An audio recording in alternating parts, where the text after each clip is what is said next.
Order! Order! You are an incorrigible delinquent at times. Behave yourself, man!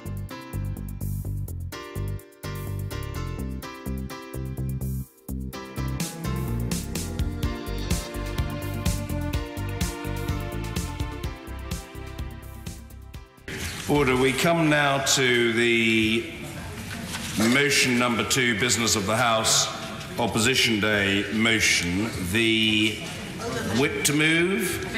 Thank you. The question is as on the order paper. Does the honourable gentleman wish to speak on this business of House motion? No? The question is as on the order paper. As many as other have been say aye. Of the contrary, no. I think the ayes have it. The ayes have it. Order. We now come to the motion in the name of the Leader of the Opposition on the government's EU exit analysis. To move the motion, I call the Shadow Secretary of State for exiting the European Union, Sir Keir Starmer. Thank you, Mr. Speaker. The saga of the Brexit Impact Assessment rolls on. This all started, Mr. Speaker, back in December 2016, when the Secretary of State for exiting the EU first told the Brexit Select Committee that the government was working on, and I quote, sectoral impact analysis in 57 areas. It was later to add one to make it 58. In October last year, he got rather carried away with the idea and elaborated, saying that these analyses were in excruciating detail. And for good measure, he threw in that the Prime Minister and Cabinet had read the summaries. When various members of the House sought disclosure of the impact assessment, they were met with a flat refusal. Things moved on then in November of last year when we presented and won a humble address requiring the government to disclose the impact assessments arising from the government's analysis. Mr. Speaker, an important statement of principle. So far, so good. Some documents were made available. And I was one of those that went to the Treasury to see the documents. I arrived, as others in the House will have done, and was escorted to a room where I had to pass up my phone, sign a document of confidentiality, sit down, and 2 files were solemnly brought to me. And I was then allowed to read them and take some notes. Mr. Speaker, of course, we now know that what was in those documents was a description of the sector that could have been found in any House of Lords or Select Committee report, a summary of the EU law and policy. I was really surprised I had to give him my phone to read EU law and policy, and then a very generalised view from the sector. And I went through the footnotes to that third section, and I was struggling to find a footnote that didn't relate to open source material. There were in there quoted press releases and evidence given to select committees. All of this very solemnly noted by myself before I handed the files back, got my phone back and left the premises. Now, of course, those documents are available online, minus the sector analysis, minus, therefore, the open source material. Then in September, when questioned by the Brexit Select Committee about the rest of the documents, the Secretary of State said that the Department had not actually done any impact assessments on any sector of the British economy. And he made the point that just because the word impact is used, that does not mean an impact assessment has been done within the formal definition used by the civil service.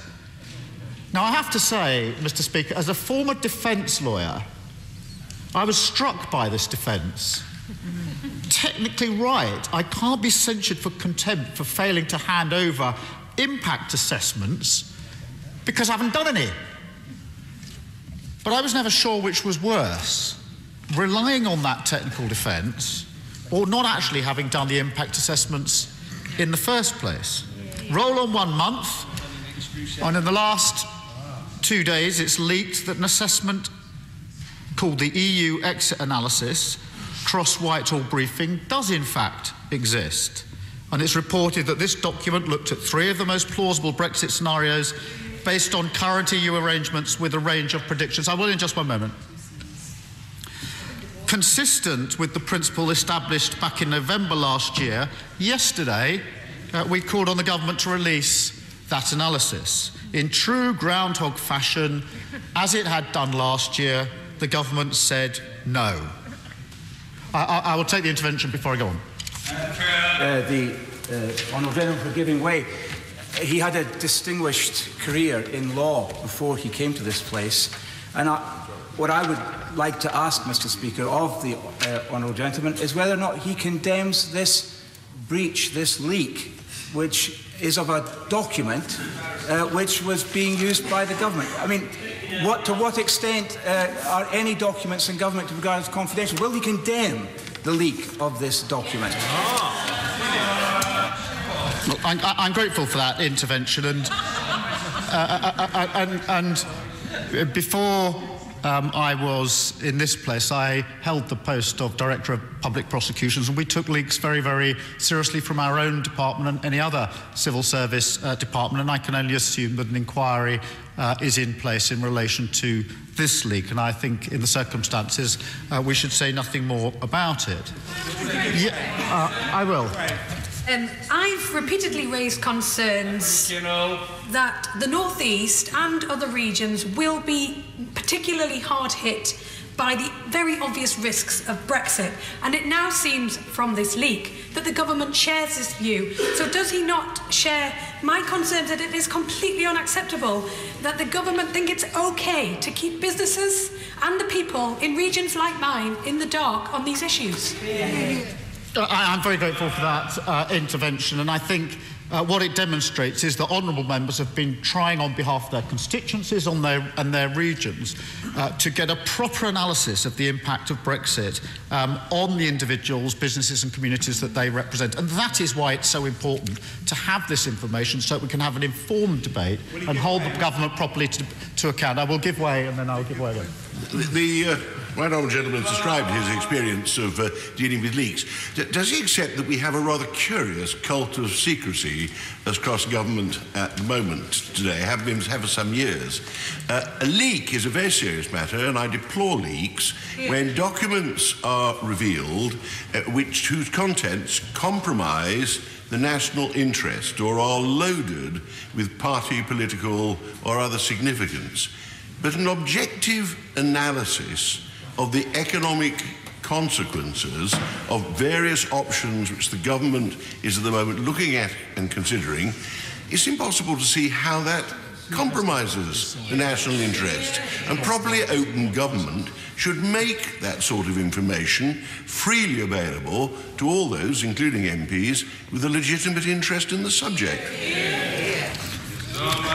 Mr. Speaker, I agree, and it's, I think, significant that the original documents that were requested last year were initially refused on freedom of information grounds, only then to have been made available in the form I described, and then to be put in the public domain in any event, which just demonstrates the point that many governments, and this government is doing the same, put their arms around information that ought to be in the public domain to inform the debate, and it's the wrong way of doing business. I'll give way one more, and then I will, please, get on. I thank him for giving way. If, as I suspect, and I'm sure he suspects, when the government are eventually forced to release these impact assessments, they confirm that any deal the government strikes is going to be worse than the one that we have with the European Union currently, will he and the leader of his party change their position and campaign much more vigorously to keep us in the European Union? I'm grateful for that intervention. Obviously, we will look at information when it's put into the public domain. We've been looking at analysis and data for months and visiting businesses and communities for months to inform the position that we take. Mr. Speaker, I will make progress. I've taken a number of interventions. I'm going to make some progress and then I will allow interventions again, otherwise I'm never going to get very far. Mr. Speaker, yesterday, standing here, I asked the government to release the documents referred to in this leak. And as I've just said, the government said no. The Honourable Member for Wickham, who's in his place now, advanced 3 defences for that position, none of which withstand scrutiny. The first was actually quite astonishing. His first defence was the analysis is rubbish. Yesterday, the Minister was asked whether he could name a single civil service forecast that was accurate. He glibly replied, "They're always wrong." I think the Minister may have forgotten that he's now part of government. And yesterday he transposed himself, it seems to me, back to being spokesperson for Vote Leave.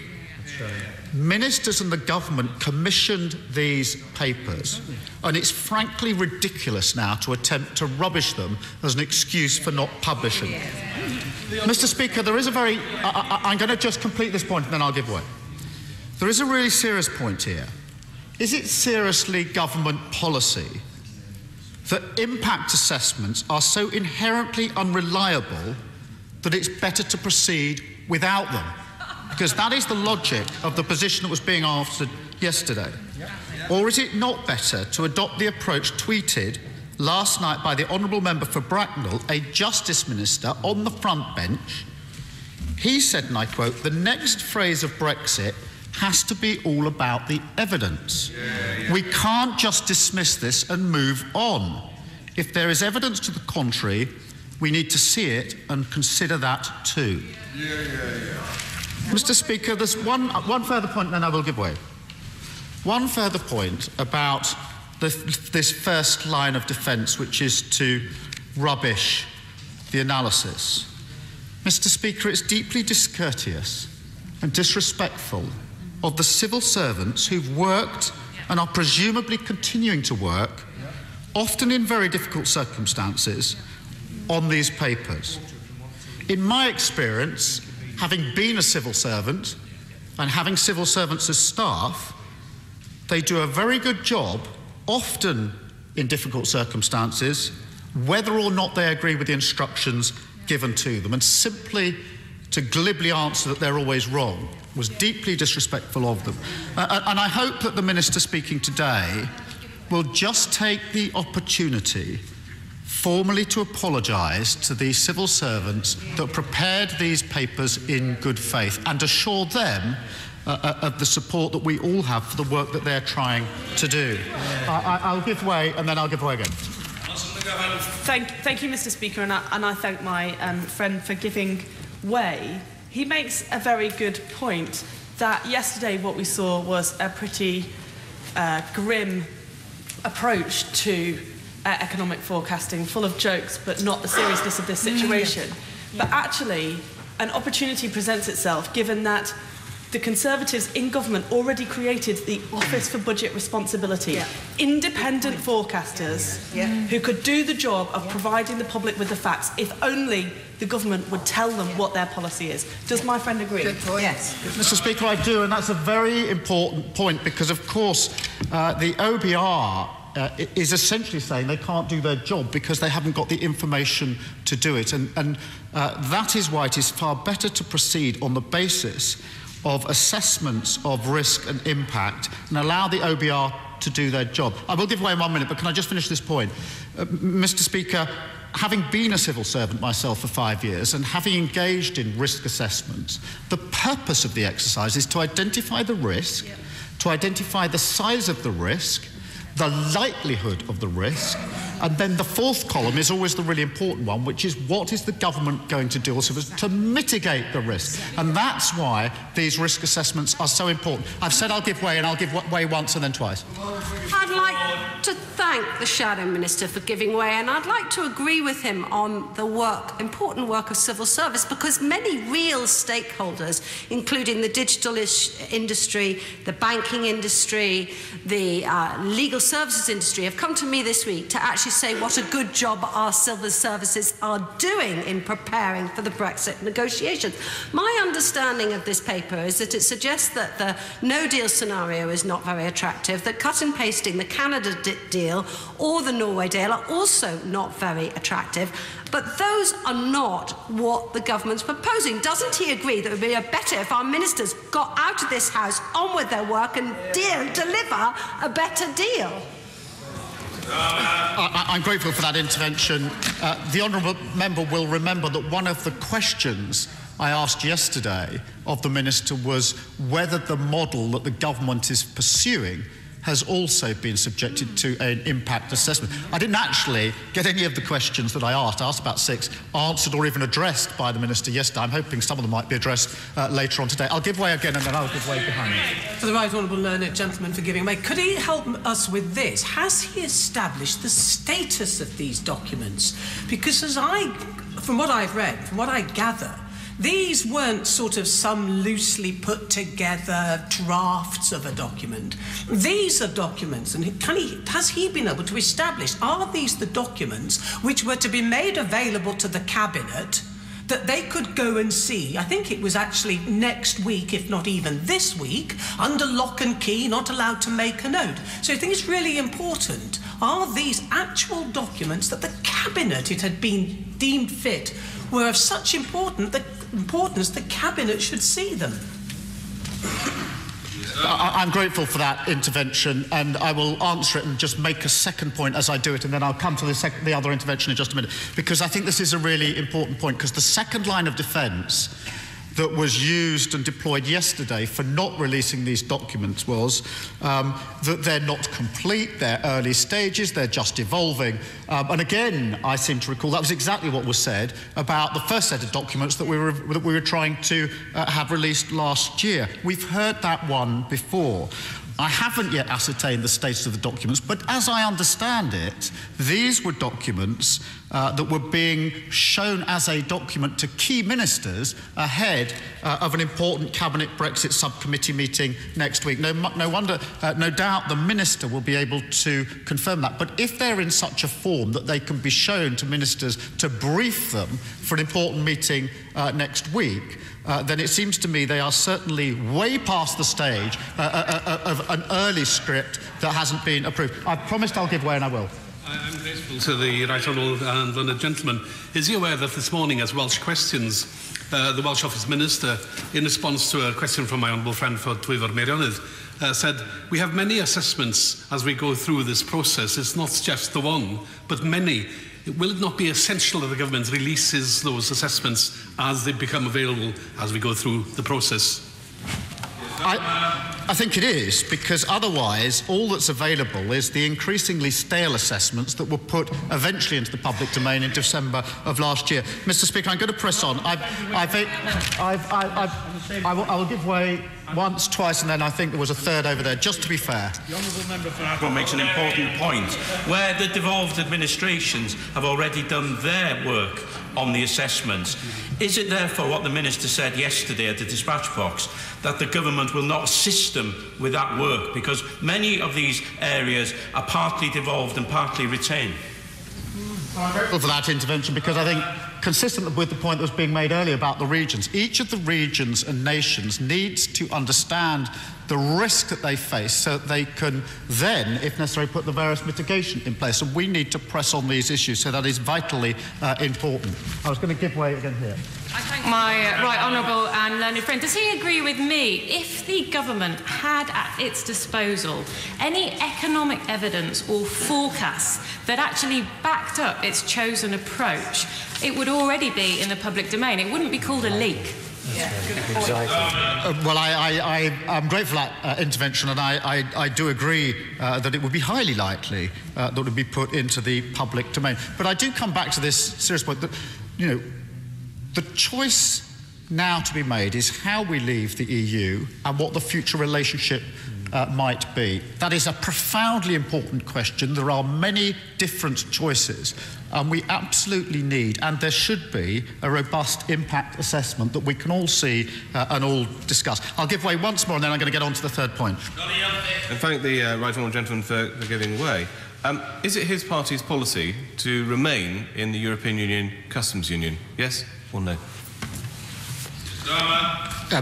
Mr. Speaker, I rather thought that the point of interventions was to engage in the debate that was going on, rather to make a completely different point. Our position on the customs union has been made clear very, very many times, and I don't see that that's an intervention on the point that I'm making, and I'm going to press on. Mr. Speaker.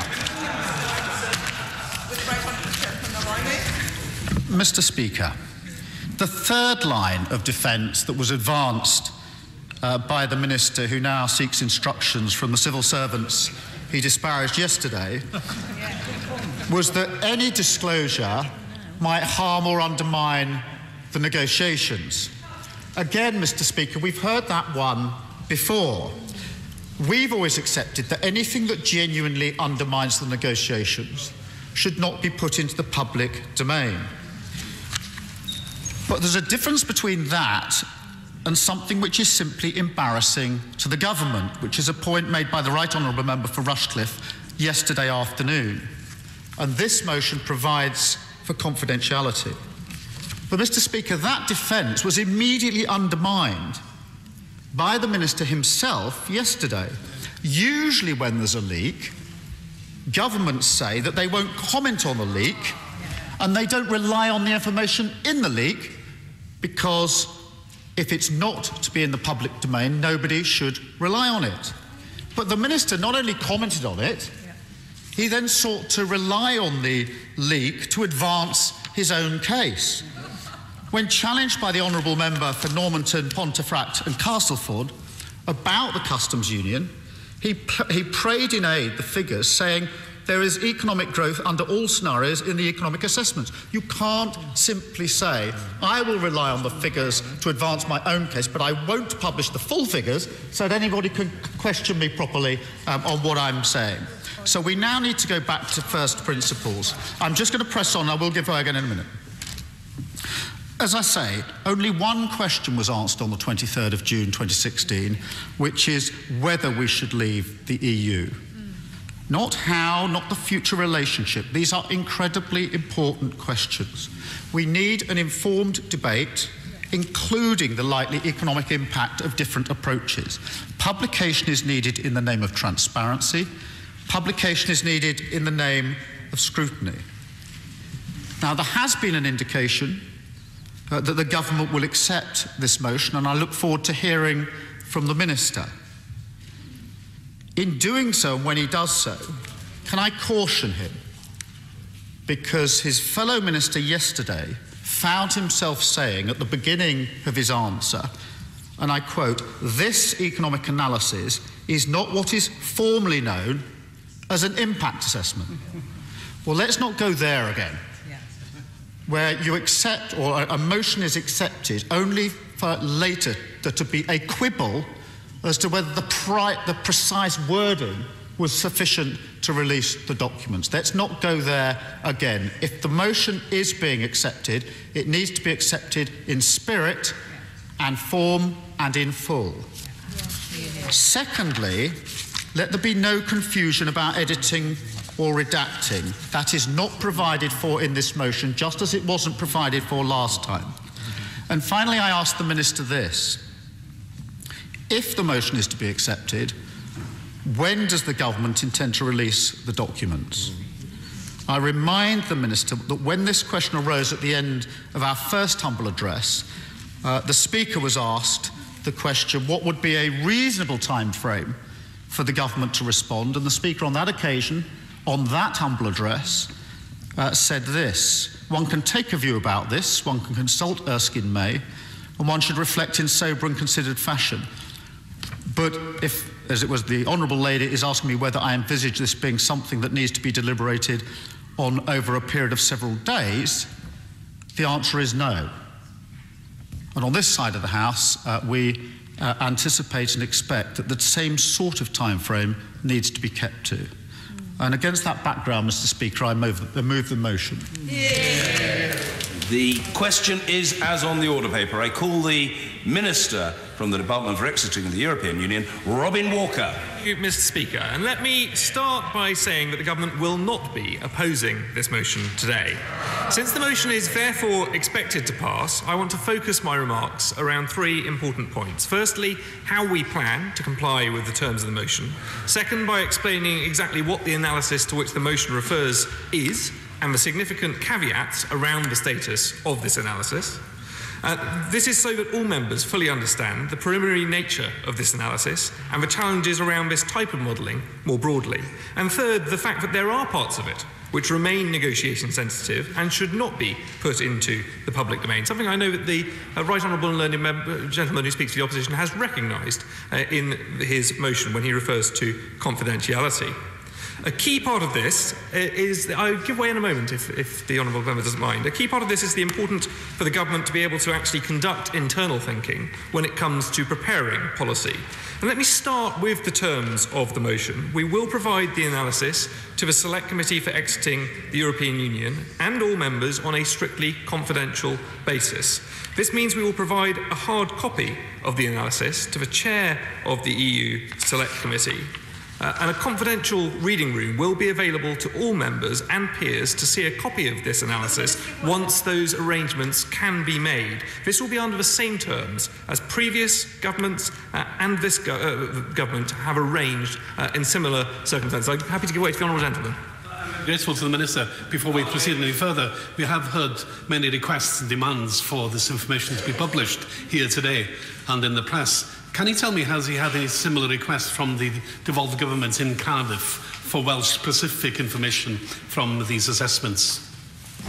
I'd say to the Honourable Gentleman that I personally have not seen such requests on this particular issue as yet, but we do intend, as we did with the previous reports that we made available to this House, to make those available to the devolved administrations. And it is then a matter for them to ensure that they are handled with appropriate confidentiality, but we have no objection in principle to them being shared with members of the devolved legislatures on the same basis of confidentiality. Happy to give way to my honourable friend. As a former economist, can he persuade me that it will be worth my while to visit this reading room, given that every economic forecast I have ever seen has been wildly inaccurate? Well, my honourable friend raises an interesting point, and I would like to turn to the analysis itself. So he does preempt some of the caveats that I think are important to deliver on this. I will give way in one moment. I'll give way in my own moment. But this document is preliminary. It is unfinished and has only been very recently presented to ministers in any form at all. The document itself contains a large number of caveats, and on every single page it sets out that this is, to quote, draft analytical thinking with preliminary results. The analysis has not been led by my department or any single department for that matter. This next stage of analysis has been a cross-Whitehall effort to support our negotiating priorities. It is not yet anywhere near being approved by ministers, and has only been brought together in a draft paper for them to review this month. Even the ministerial team in my department have only just been consulted on this particular paper in recent days and have made clear it requires significant further work. So it does not yet reflect the government's policy approaches and does not represent an accurate reflection of the expected outcome of negotiations. It would not be right to describe these as government numbers, since they have not had formal government approval or sign-off, as most analysis or policy would. The primary purpose of analysis at this stage was a preliminary attempt to improve on the much criticised analysis published around the time of the EU referendum. It is there to test ideas and design a viable framework for the analysis of our exit from the European Union. I'm happy to give way to the Honourable Lady. Very grateful indeed. Thank you, Mr. Speaker. I'm very grateful indeed to the Minister. Since the Conservative Party governs with the support of the 10 DUP members, of which I'm not one, I am really very curious to know whether, in fact, the DUP, any member of the DUP, will have advance notice of this economic analysis ahead of the Select Committee, or indeed in addition to the Select Committee. I think the simple answer to the Honourable Lady's question is no. I think this is something that we would make available to the whole House on the same basis, and responding to the points of confidentiality which are covered in the opposition motion.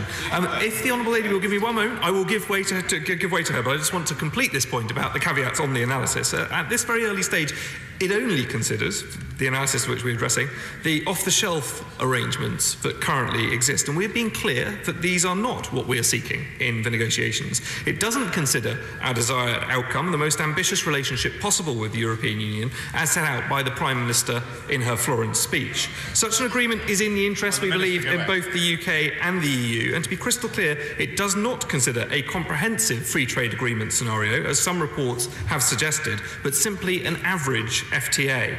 We believe we can do much better, and given our unique starting point and shared history, therefore the scenarios, I will give way to the Honourable Lady, I'll give way to the Honourable Lady there, but therefore the scenarios in this analysis continue to suffer from flaws that we have seen in previous analyses of this type.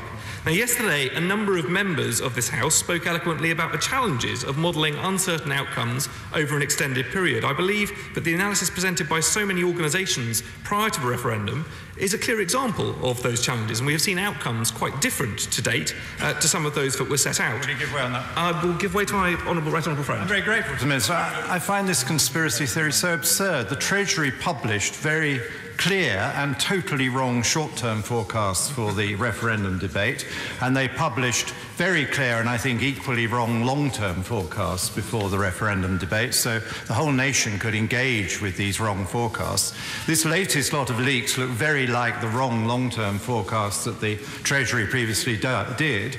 And I look forward to the Minister getting some more common sense into the thing, because there is absolutely no reason to suppose there will be any hit to the long-term growth rate to the UK from leaving the EU at all. Well, I'm grateful to my right honourable friend who makes this point. Well, I think the point on which we would all agree is that there have to be caveats around any form of modelling. And as members will see when they look at this analysis, it sets out very clearly the caveats that exist. And I will give way to the Honourable Lady. I'm so grateful to the Minister for being very patient and giving way to me. But I must press him on this point. I mean, I find it curious to think that the government is at this moment planning their negotiating strategy without having considered adequate impact assessments. I went to that so-called reading room in December. It was laughable that I had to sign a piece of paper, a copy of which I was not allowed to remove, in order to promise that I would not reveal what was in the documents. I have to say, if there's going to be another reading room, I will do exactly what I did last time and reveal what is not in them, which is quite a lot. When will the government work out they need these impact assessments to have a decent negotiating strategy?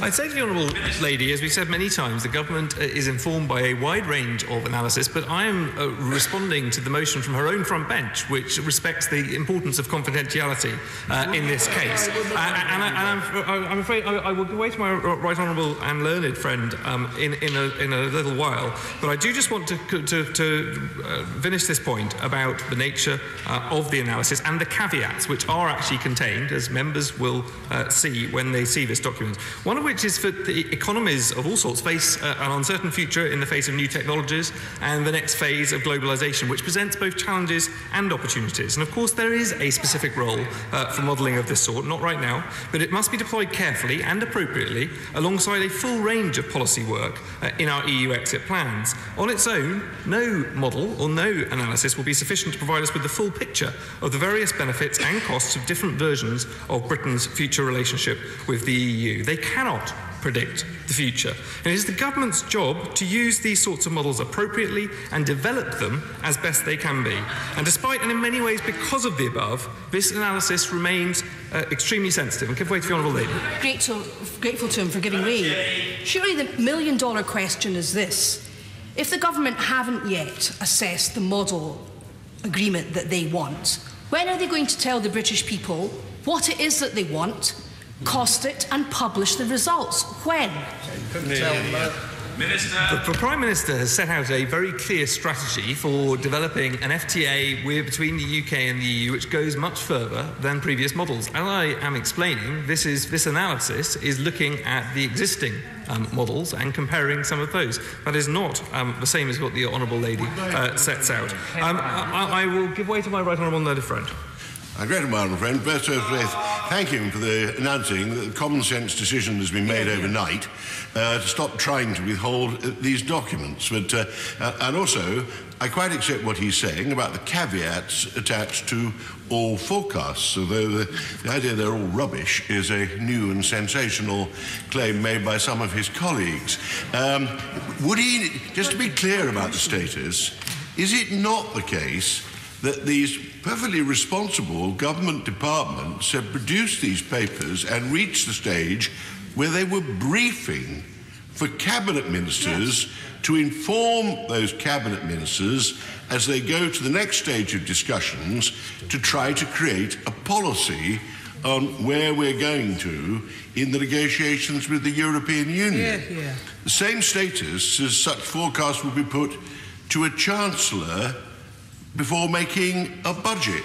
So will he accept that his words about caveats when you look at economic forecasts are wise, but not be tempted to drift into the rubbishing of the whole thing, which his colleague rather wisely embarked on yesterday?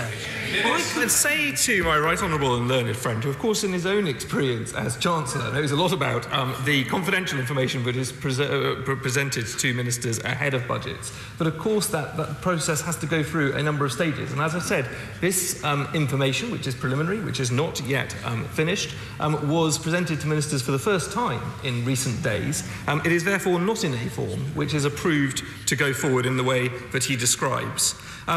Despite, and in many cases because of the points that I've made, this analysis does remain sensitive. And let me stress that the only reason we are not opposing the opposition motion today is that it makes clear that this is to be shared with the Select Committee and members on a confidential basis.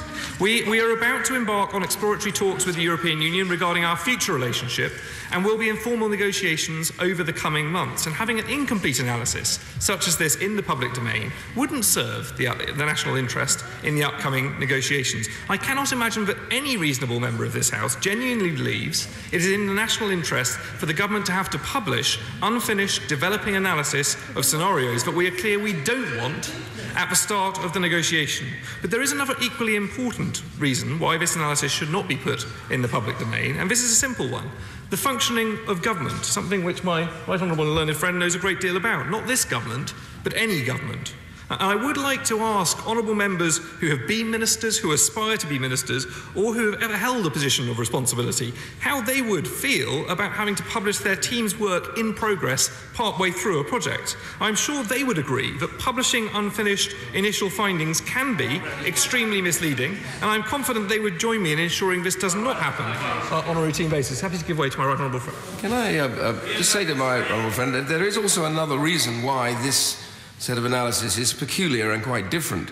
And I listened carefully to my honourable and learned friend, but he's wrong on this count. This is not like advice to a Chancellor. This analysis, I understand it, comes out of the back of the reality that all the previous forecasts, so reliant heavily as they were on a gravity model of economics, have proved so wildly wrong that they have been looking at a variety of ways to try and rectify that.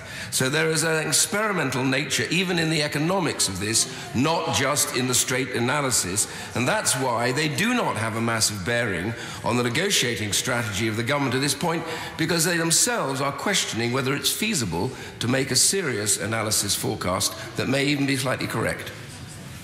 My right honourable friend makes an interesting point, and I will leave it for members to consider that when they see the actual information that we are discussing. And I'm sure throughout this process I have been impressed, and I think my honourable friend has been clear repeatedly, but he has been very impressed by officials across departments and the way in which they are rising to challenge the delivery of our exit from the European Union. But to do that, we do need to have the space to undertake internal work and to challenge preconceptions. I'm happy to give way to my honourable friend. I'd like to say thank you for giving way, and thank you also for saying that this information will be available to all members in a confidential room. I remember speaking about the sector-by-sector reports and making that suggestion myself. I personally have been to see those sector-by-sector reports, and some of them are extremely useful. I'd like to ask how many members have actually been to see that, because I believe it is probably less than 1 in 10 members of this House, and I sometimes wonder if the members opposite are making a huge fight about issues but they're not bothering to follow up on the real details that matter to real jobs in this country. Friend makes her point very well. I don't have the answer to that question, but it's certainly something that we can look into and perhaps write to her in reply to that. I do want to complete my remarks and give other honourable members a chance to speak, but of course I give way to my honourable assure the House that I and many of my colleagues have been to see the documents and discussed what I thought wasn't in them. Some 1 in 10, I bet. Returning to the point of the hard work of our officials, if every time any element of their work leaks, we are forced to present unfinished work to the scrutiny of Parliament, the public and the press, there is a very real chance that the quality of that work would suffer. And it's simply not conducive for open, honest and iterative process of policy making in government. That is as true for all the government's work as it is for EU exit. And I don't believe that a single member of this House believes that that would be in the national interest. So I urge the Select Committee, whose chairman I know is here, to provide some assurances in good faith for these reasons and reflecting on the words of the motion which recognise the confidential nature of this document, that this preliminary analysis will not be made public. To my honourable friend. My honourable friend for giving way. And I have to say, of all the ministers, I think this minister, Madam Deputy Speaker, does an outstanding job in exceptionally difficult circumstances, and I thank him for the work he does. But with bucket loads of respect, the government can't have it both ways. Now, either these are really rather meaningless analysis documents and they're not done on any proper modelling and they can't be relied on and all the rest of it, in which case publish the wretched things because they aren't of any value, honourable and right honourable members, or they are indeed things that are of great value, that must be kept secret, that must be kept highly confidential. Which one is it? Because at the moment we don't know. I think I'm very grateful to my right honourable friend, as always, for her kind praise. But I think I have already answered the challenge that she sets out. It's the reasons why some of the information in this report should be kept confidential. That's something on which the two front benches clearly agree, because it's in the opposition motion. And I just want to emphasise also that the misrepresentation in some of the press reporting of this leak makes this an exceptional request that the government agrees to on an exceptional basis. It does not set a precedent for future action. And finally, Madam Deputy Speaker, apologies. It is also for these reasons why I believe that forcing the release of partial and preliminary analysis risks undermining the functioning of government at a vital moment. The public have voted through a referendum, not now, to leave the European Union. We must deliver on that result in the national interest. And I agree with the right honourable and learned gentleman when he says that we should work together to ensure that. And that must include scrutiny. Only yesterday, my honourable friend for Wickham committed to ensuring that Parliament has the appropriate analysis on the terms of our exit from the European Union ahead of the vote on the final deal we agree with the European Union. That is entirely right, and we will deliver on it. But delivering on the referendum result in the national interest does mean being able to have a stable and secure policy-making process inside government. It means government taking seriously its obligation to preserve the security of our analysis and the work underpinning our negotiations. And in receiving this analysis, it means Parliament sharing in that responsibility and obligation. As all members of this House come together to deliver the best possible outcome of the referendum result for the people, it is with that sentiment with which we will comply with this motion. Peter Grant. Thank you, Madam Deputy Speaker. I'm grateful for the chance to speak in this debate, and I commend the main opposition party for having brought it. I'm kind of wondering why we're here, because yesterday the Minister's colleague who's beside him on the front bench spent over an hour valiantly, loyally and completely unsuccessfully trying to persuade the House that the sky would fall down if this information was shared with anybody, and now we've been told that it can be shared at the very least with 650 people. And incidentally, part of the reason why relatively few MPs went along to the Kremlin reading room to look at the sectoral analysis, certainly on my own side, is because, having seen part of the papers myself, I told a lot of my colleagues not to bother, because it simply wasn't worth the time to go through the security checks to read stuff that they could have got by looking at online. But, Madam Deputy Speaker, it seems to me that again we're seeing a symptom of the fact that, in spite of all the assurances we get that Brexit is going to restore sovereignty, in inverted commas, to Parliament, what this is really about is trying to restore the alleged sovereignty of a minority government over the will of Parliament, because every time it looks as if Parliament that is supposed to tell government what to do, every time it looks as if Parliament is going to tell the government to do something they don't want to do, it causes absolute panic on the government front benches. It causes a headache for the civil servants, one of whose main responsibilities is supposed to be to prevent ministers from doing anything that causes political embarrassment to the government. Well, good luck to them. If they can achieve that, they must be quite remarkable people as well. I'll give way, yeah. Honourable Gentleman, can I ask the Honourable Gentleman a very simple question? Does he condone or condemn the leaking of government papers? It's an important question.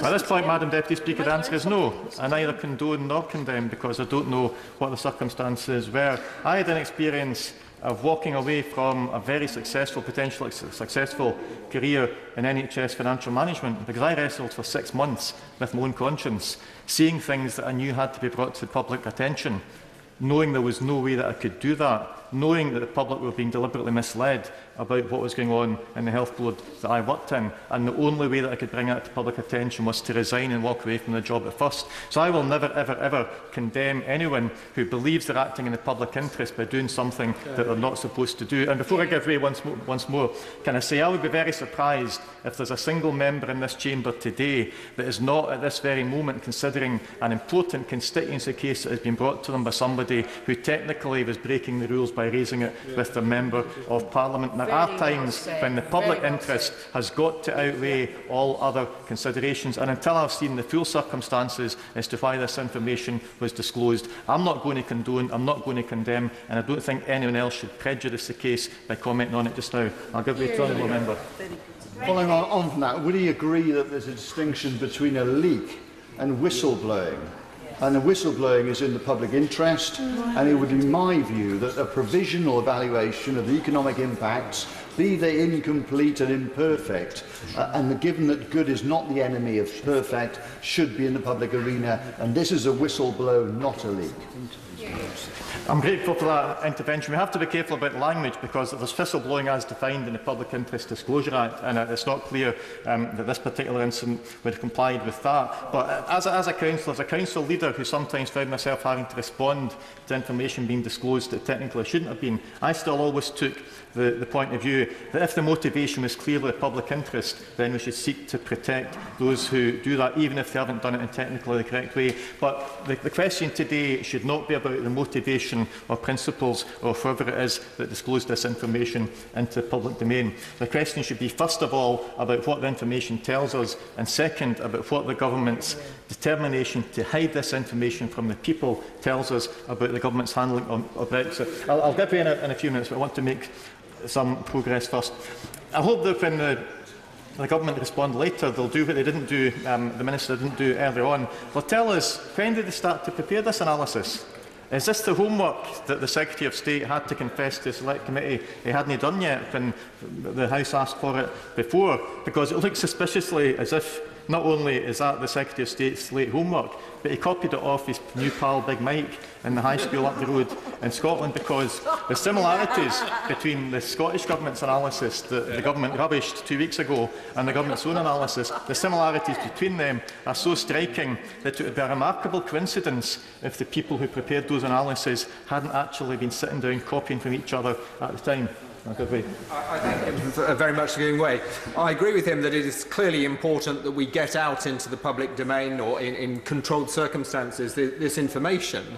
But is he as worried as I am that not only the government, but also it would seem that the Labour front bench, having had the information out in the public domain, which tells us that Brexit, whatever version you go for, is going to cause us huge damage, they're still going to proceed nonetheless?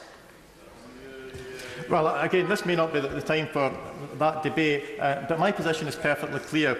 We have the results of 4 national votes, and we have to seek to respect the results of those 4 national votes as far as possible. We can't respect them all, because 2 of us want to leave and 2 of us want to stay, and the European Union doesn't allow bits of nation-states to stay or to go. But I think on the government front bench, and to a lesser extent on the main opposition front bench, there has certainly been a failure to distinguish between leaving the European Union and leaving the single market, leaving the customs union, leaving various of the other European institutions, because that is where the real damage exposed by these analyses really comes from. It's possible to leave the European Union, to comply with the referendum result, and not to bring down on ourselves the potential 8% reduction, for example, in Scottish GDP as a result. That can only be done if the government admit they got it wrong and they step back from the red line on single market and customs union membership. There was no referendum about the single market, there was no referendum about the customs union, and at the moment we only have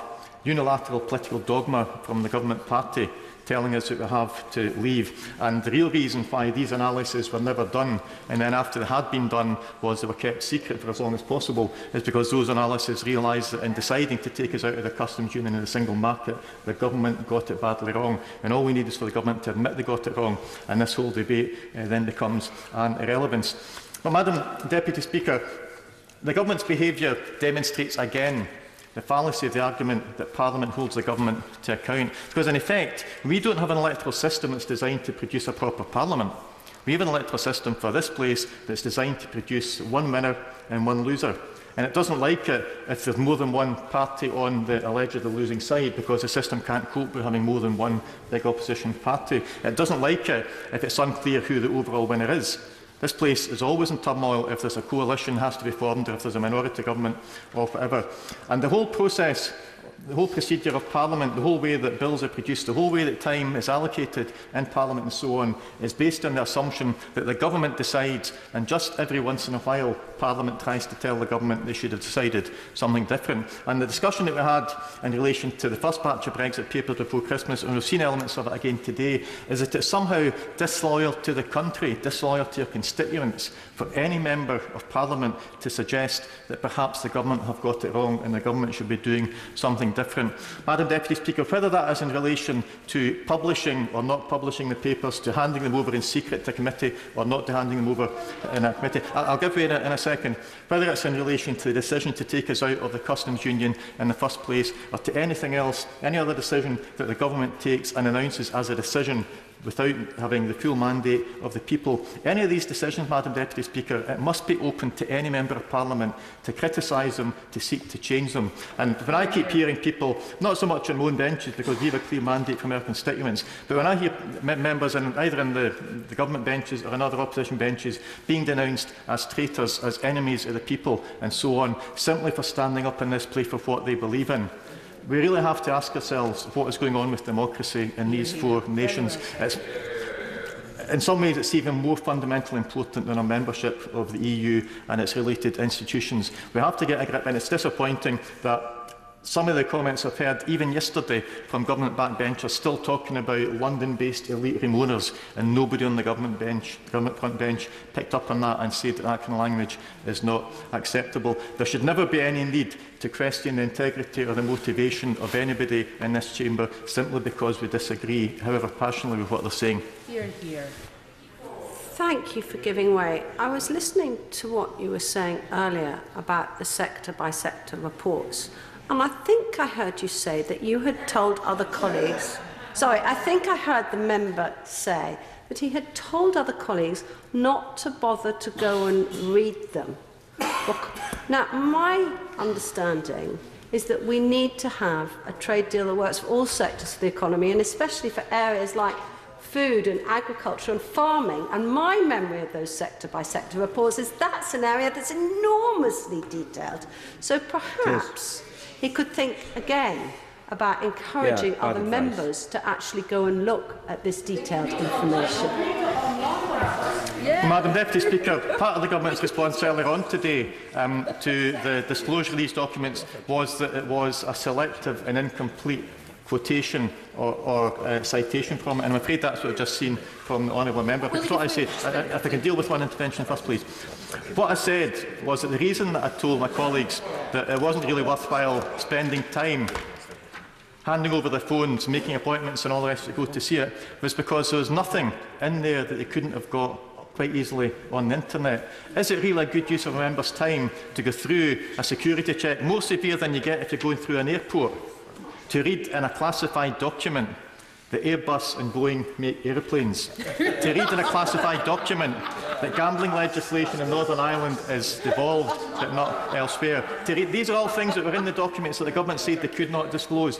To read in the sector report on the electricity industry that lots of people in the United Kingdom rely on electricity for domestic and commercial purposes. I mean, come on, Madam Deputy Speaker, there may well be information in these latest batch of documents that there is good reason for wanting to keep classified and confidential, but the government's attitude is that they tell the people and they tell Parliament as little as they can possibly get away with. And we all know that the reason for the change of heart from yesterday to today is nothing to do with the government having decided that because part of the documents have been published, we may as well give Parliament everything. The reason the government are not opposing it today is because they know they would go down badly if they forced this to a division. They do not have the support of their own backbenchers. I doubt if they even have the support of their own frontbenchers. Their culture of excessive secrecy that no longer has the support of their own people. They're not forcing this to a vote today because they know they would not only lose, they would lose so badly it would call into question the continuation of the government in its entirety.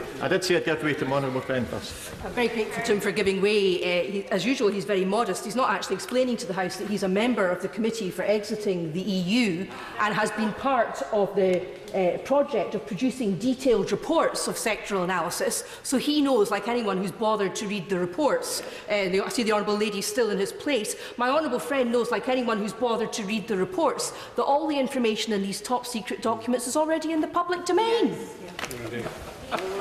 I'm grateful for that intervention, and I'm aware of time, and I don't want to impinge too much on other people. I'll give way once more, but I hope the intervention is a bit more relevant than the last one was. Sure it will be. I thank the Honourable Gentleman for a very gracious approach to my intervention.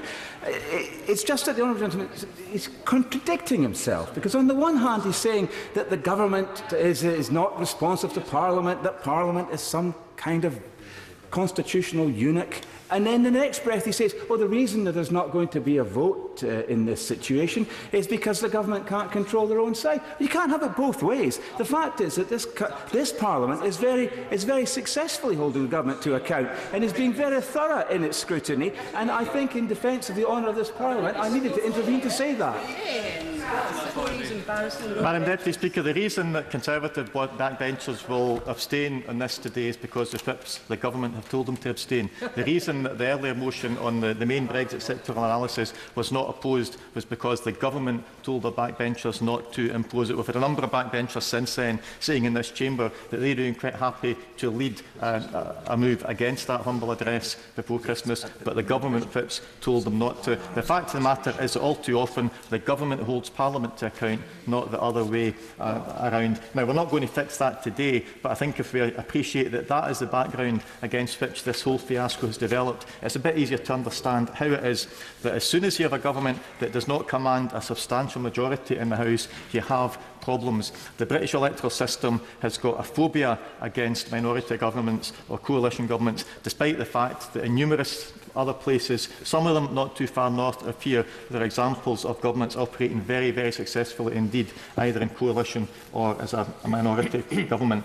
But to finish up, the Minister, as part of his argument to try to discredit his own government's analysis, points out that it's based on average free trade agreements as opposed to the all singing and dancing bells and whistles free trade agreement that the government keep telling us they're going to achieve within the next year or two. What's that assurance based on? What grounds does this Parliament have to believe that the government has got a snowball in hell's chance of finding anybody to give the United Kingdom on its own a better trade agreement than they're willing to give to the 500 million people of the European Union single market?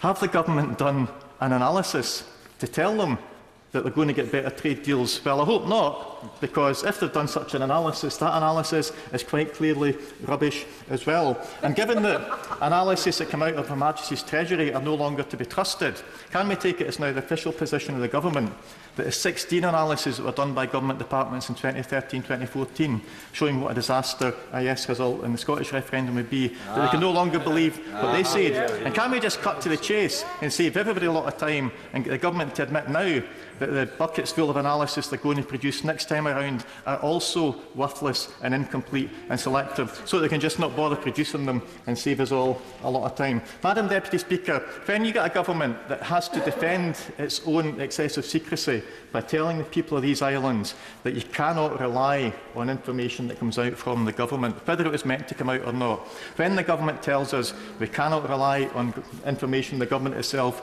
is producing, that is what undermines Britain's negotiating position with the European Union. It's not the fact that information might be published that the EU could have put together themselves quite easily. It's that the government's action in attempting to conceal that information and then seeking to discredit it demonstrates to EU partners what they probably knew, that they are negotiating with a disorganised, disunited, shambolic and incompetent government.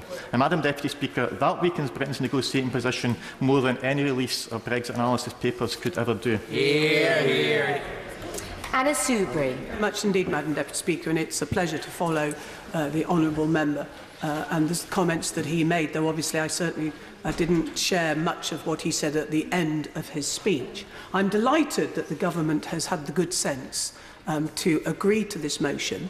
I am concerned about the circumstances in which these documents are going now to be made available in some sort of secrecy, despite the fact that they can clearly be read upon the internet. So why we are going through that farce, I do not know. But could I gently say to my government, this madness has to stop. Now, if we were in the middle of the summer, I might say that it was an overexposure to a hot sun that seems to have caused a collective outbreak in the government of a form of madness. Their inability to grasp Brexit and do the right thing, frankly, is now at a point where, as I say, it has got to stop. And we have got to start to do the right thing. And the right thing is to get this Brexit sorted out, to form a consensus in this place and within the country, and deliver.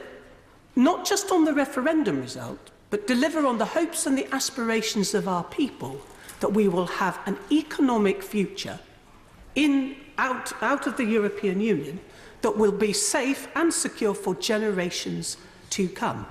Now, the reality, of course, in a moment, the reality, of course, of these documents is that finally, it seems, our government has decided it is actually going to make some choices. It's actually going in Cabinet to form a view.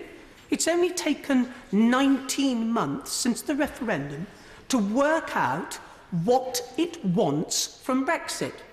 Now, the Prime Minister told us in her speech at Lancaster Gate what she didn't want, but what nobody in government has told us, our Cabinet, is what this government does want by way of Brexit.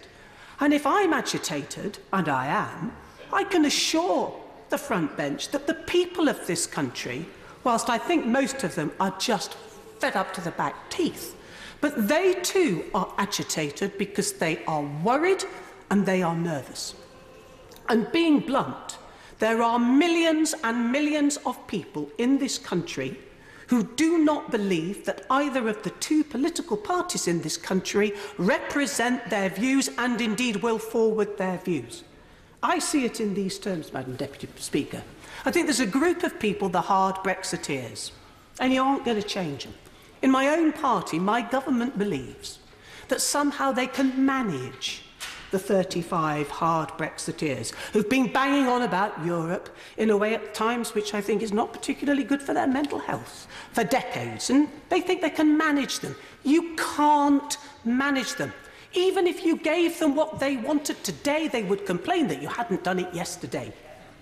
And it's a battle to the death as far as many of them are concerned, and they will not hesitate to destroy this party, to destroy our Prime Minister, to get what they want. They can see the prize and they're damned if anybody's going to get in their way. And the government needs to wake up to that reality. So we've got that problem to cope with. And that's the way you deal with it. You see it off and you build a consensus and you jump into the middle ground and you put this country's interests before anything else. As the CBI said, goodbye ideology, hello and wake up to the interests of our country. And then over here you've probably got a group of people who are still wanting to fight the battle of the referendum, but they are Remainers and they are angry and they cannot and will not accept that we are leaving the European Union. And here in the middle is the majority of people. They're like corks bobbing around in a sea. They feel queasy and uneasy, and they are worried. They're worried about their own futures and their children and their grandchildren's futures.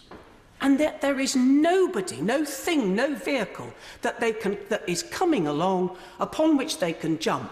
A big warm ship that says to them, come on board. You've got a great captain at the wheel of this ship, and we can see the land of our destination over there. It might be Norway. It's EFTA. Actually, I'd like it to be the single market and the customs union. But hell, I will compromise. I'll take EFTA. Why? Because I want to form a consensus to get the best thing for our country. So it's there, but at the moment there is nothing for people to get into that will save them from what is undoubtedly going to be, unless this madness stops, a catastrophe. Call it what you will. Walking off a plank, I think a noble lord described it quite properly yesterday. Others have described it as sleepwalking to a Brexit disaster, jumping over the cliff. Whatever metaphor, in a moment, whatever metaphor wants to use. But if this government, and it can only be this government, doesn't get a grip at the top on the situation, we will indeed walk into a Brexit nightmare. And I will give one. My right honourable friend said that the Prime Minister had not set out what it was that she wanted. I contend that she's done precisely that. Of course, it's arguable as to whether she'll get it, but in terms of the boat that she's welcoming everybody onto, the Prime Minister has set that out. With great respect to my honourable friend, that is an absolute nonsense. And the good people of this country now require honesty and transparency. It's a nonsense. Some of us have been over to Brussels. Many people, honourable members and right honourable members, some of whom I can see sitting opposite, have spoken to people at all levels of the 27 nations. Other ambassadors from other countries have been over to Brussels and spoken to all manner of people. And no, we're not, please, don't patronise, we're not stupid. We know when we're getting a line, but we've spoken to disparate people. And every single one of them says, wake up, Britain. You're not going to get a bespoke deal. You're probably going to get Canada. I don't want us to be like Canada. That's not what people in my constituency voted for. They didn't vote to be poorer, and they would be poorer, God help us, if we get a Canadian deal. People have a right to know what the consequences are of the various options. And the problem with the Prime Minister's position is she has told us what she doesn't want, the customs union, single market, the ECJ, and that has seriously reduced the options available to our country. And by drawing those red lines and by refusing to move, she puts the EU in a position whereby they are limited in what they can offer us. And you'll say to my right honourable friend, you are deluding people if you continue to peddle these nonsenses. And I will give way, first of all, over there. I thank the Honourable Lady for giving way. She's giving a passionate speech. The Prime Minister, the one thing she has said she wants is to keep frictionless trade in Northern Ireland. The problem is that it's utterly irreconcilable with what she said she doesn't want, which is single market and customs union. And therein lies the fundamental confusion that is causing so much difficulty in the country right now. I could not agree with my the honourable gentleman. I nearly called him my friend, but on this he is, because he is absolutely right. The text, the agreement that was made in December between the European Union and ourselves is such a fudge, it is impossible to place it into a text that can become a treaty. That is what a superb fudge, and then it's delivered the political outcome. But the reality is, in order to, it has been accepted by this government, the reality of it is, in order to solve the problem in Ireland, that we are staying in the, not a, the customs union and the single market. That is what the government basically agreed to do in December. Of course, I'll give way. Thank you, Madam Deputy Speaker, and I thank the Honourable Lady for giving way. She has hit on the heart of the problem, which is the government won't say what they want. But to turn to this issue, wouldn't she agree with me that the reason why the public are in the dark is that we have excellent, independent economic forecasters in the OBR who simply say they cannot do their job because we're all in the dark about what the government actually wants? Ought they not to rectify that? It's quite right. She can be my friend in this debate as well, because she is right. She makes an important part. Because we actually have the government saying that they put forward quite properly, this is what governments do, responsible governments. They say to impartial, objective officials, right, these are the options, cost them out or assess them and so on and so forth. And yet, bizarrely, they didn't put forward their own preferred option. What on earth does that say about our government's position? What further evidence does anybody want that they haven't worked out their position? And they have got to do that, because at the end of March, the European Union will publish what their position is going to be, and there's every chance our government will be still messing about, fighting off hard Brexiteers and not grasping the nettle and doing its duty by the country. I'll give way. I thank the Honourable Lady for giving way. I've got huge respect for her on this issue. Does she not agree that all this stuff about these reports being negotiation sensitive just wouldn't be there if the government could lay their hands on one single report that said there would be economic benefits to Brexit rather than economic costs? Well, this is an astonishing idea. The Honourable Gentleman, he's definitely my friend today, seems to be saying that if there was a report that said off the cliff or some other madness was actually beneficial to our economy, the government might publish that because it helps them with their dealings with these hard Brexiteers. Well, of course, the Honourable Gentleman's absolutely right. So what the government, to its credit, has done, it is asked the objective analysts to go away, look at the options, but not apparently their preferred option, but we've made that point, so we'll move swiftly on. And they have come back, no doubt having done their job, as they always do, thoroughly, openly, honestly, and exceptionally well. And we now know that these reports were prepared. Apparently some ministers have already seen them. They were to go and see them, apparently, according to reports, I think it was in the Times. They were to go and see them, cabinet ministers, under lock and key. They were to read them, not to take their phones in, most certainly not to make any notes, but to inform themselves. So finally, perhaps, our cabinet could come to a conclusion as to what we want from Brexit. And yet, these very same reports, apparently, are so useless and flawed and based on weird modelling and can't be trusted that actually they've got to remain top secret. And they weren't, or were they good enough to inform cabinet members? It's a nonsense, Madam Deputy Speaker, and of course I'll give way. I'm very grateful. The Minister said that these analyses are provisional, incomplete, not fit for purpose. So isn't she as amazed as I am that the Prime Minister should conduct phase 1 of negotiations with no economic analysis? No wonder we're the laughing stock of Europe.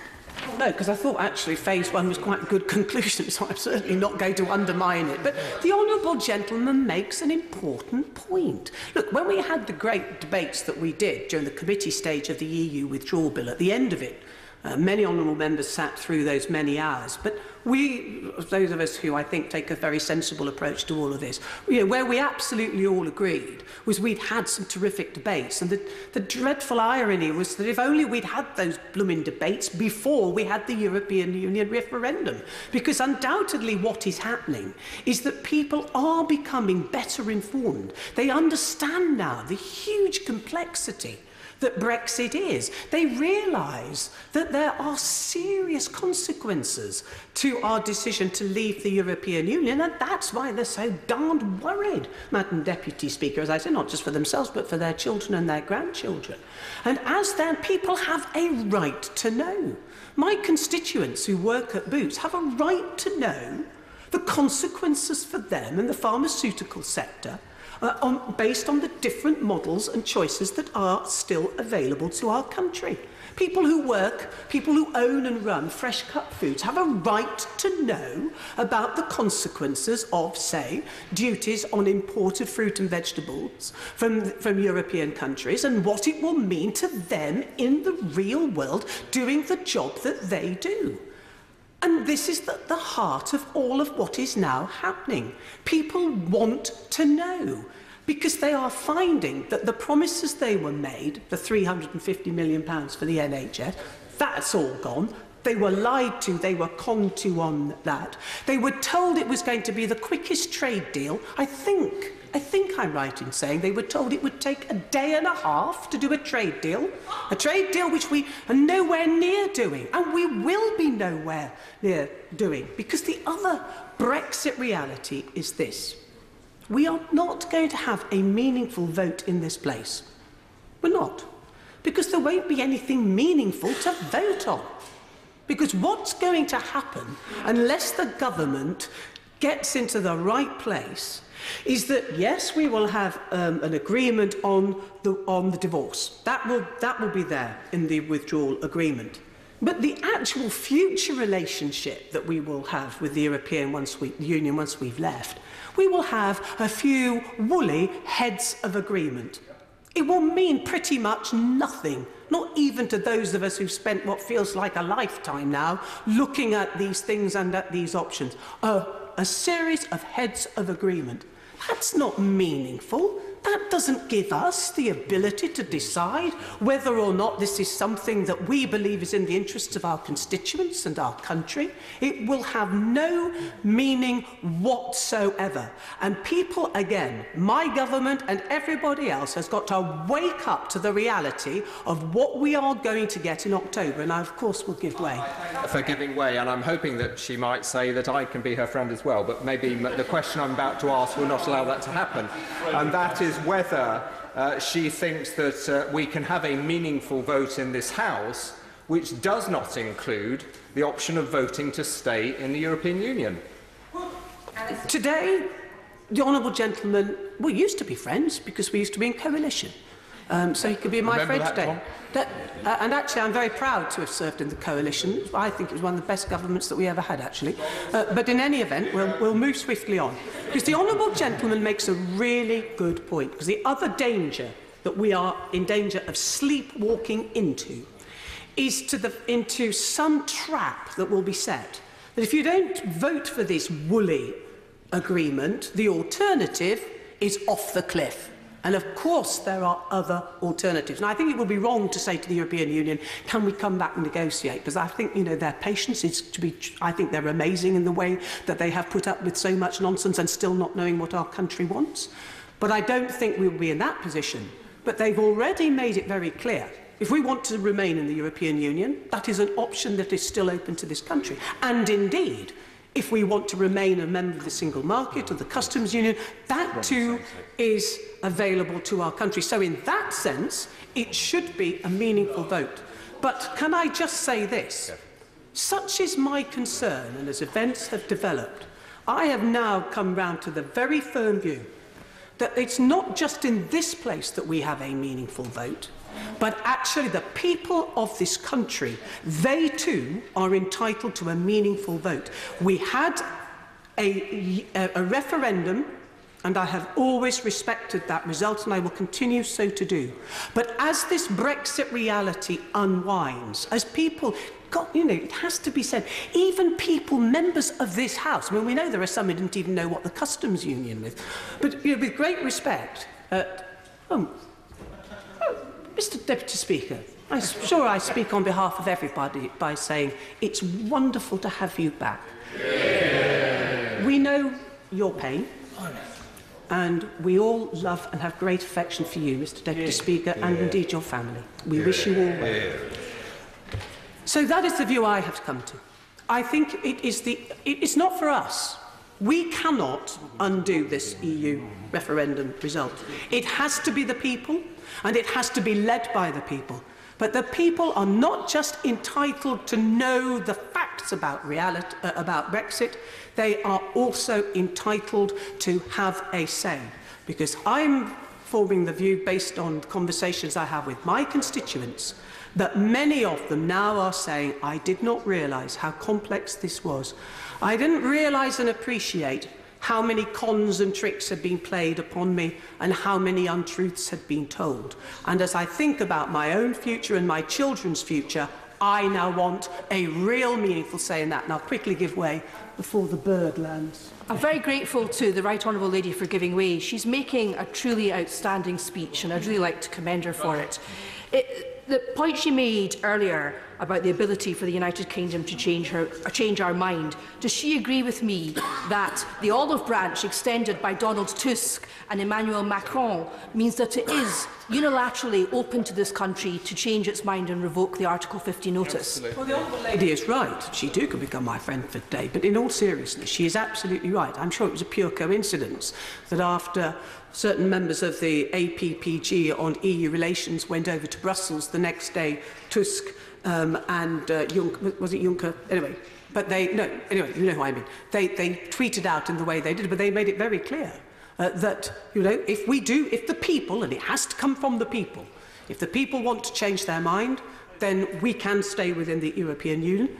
And if the people want to retain membership of the single market and the customs union, that too is an option that will be open to us in October. And I'll take one last intervention. I'm very grateful for her to give way, because we are starting to have that very important discussion about the fact that what I call the people must finish what the people have started. And that is by no means a disrespectful way at looking at the first decision, because these two decisions are separate decisions, and it is a review, an update or a confirmation. And it is by no means talking down to people who have voted one or the other way, but being actually very mature about the fact that we all have learned a great deal in the last 18 months. I agree with most of what the Honourable Lady says. I just think the point is, in all of this, it has to come from the people. We as politicians, we as members of Parliament, arguably are one of the reasons why 52% of those who voted to leave actually voted in the way they did, because they feel so disconnected from us, they feel we don't represent them, and so on. They always think their own MPs rather good, actually. It's just all the others, which is always an interesting feature of it. It doesn't really quite make sense, does it? But it's really, really important that we get this right. It has to come from the people, because as the Honourable Lady said, they started this, and we gave them the power, and we must let them still have that power and exercise it. But as I say, my real message today is to my government and to my Prime Minister. Get a grip and let's start leading on this.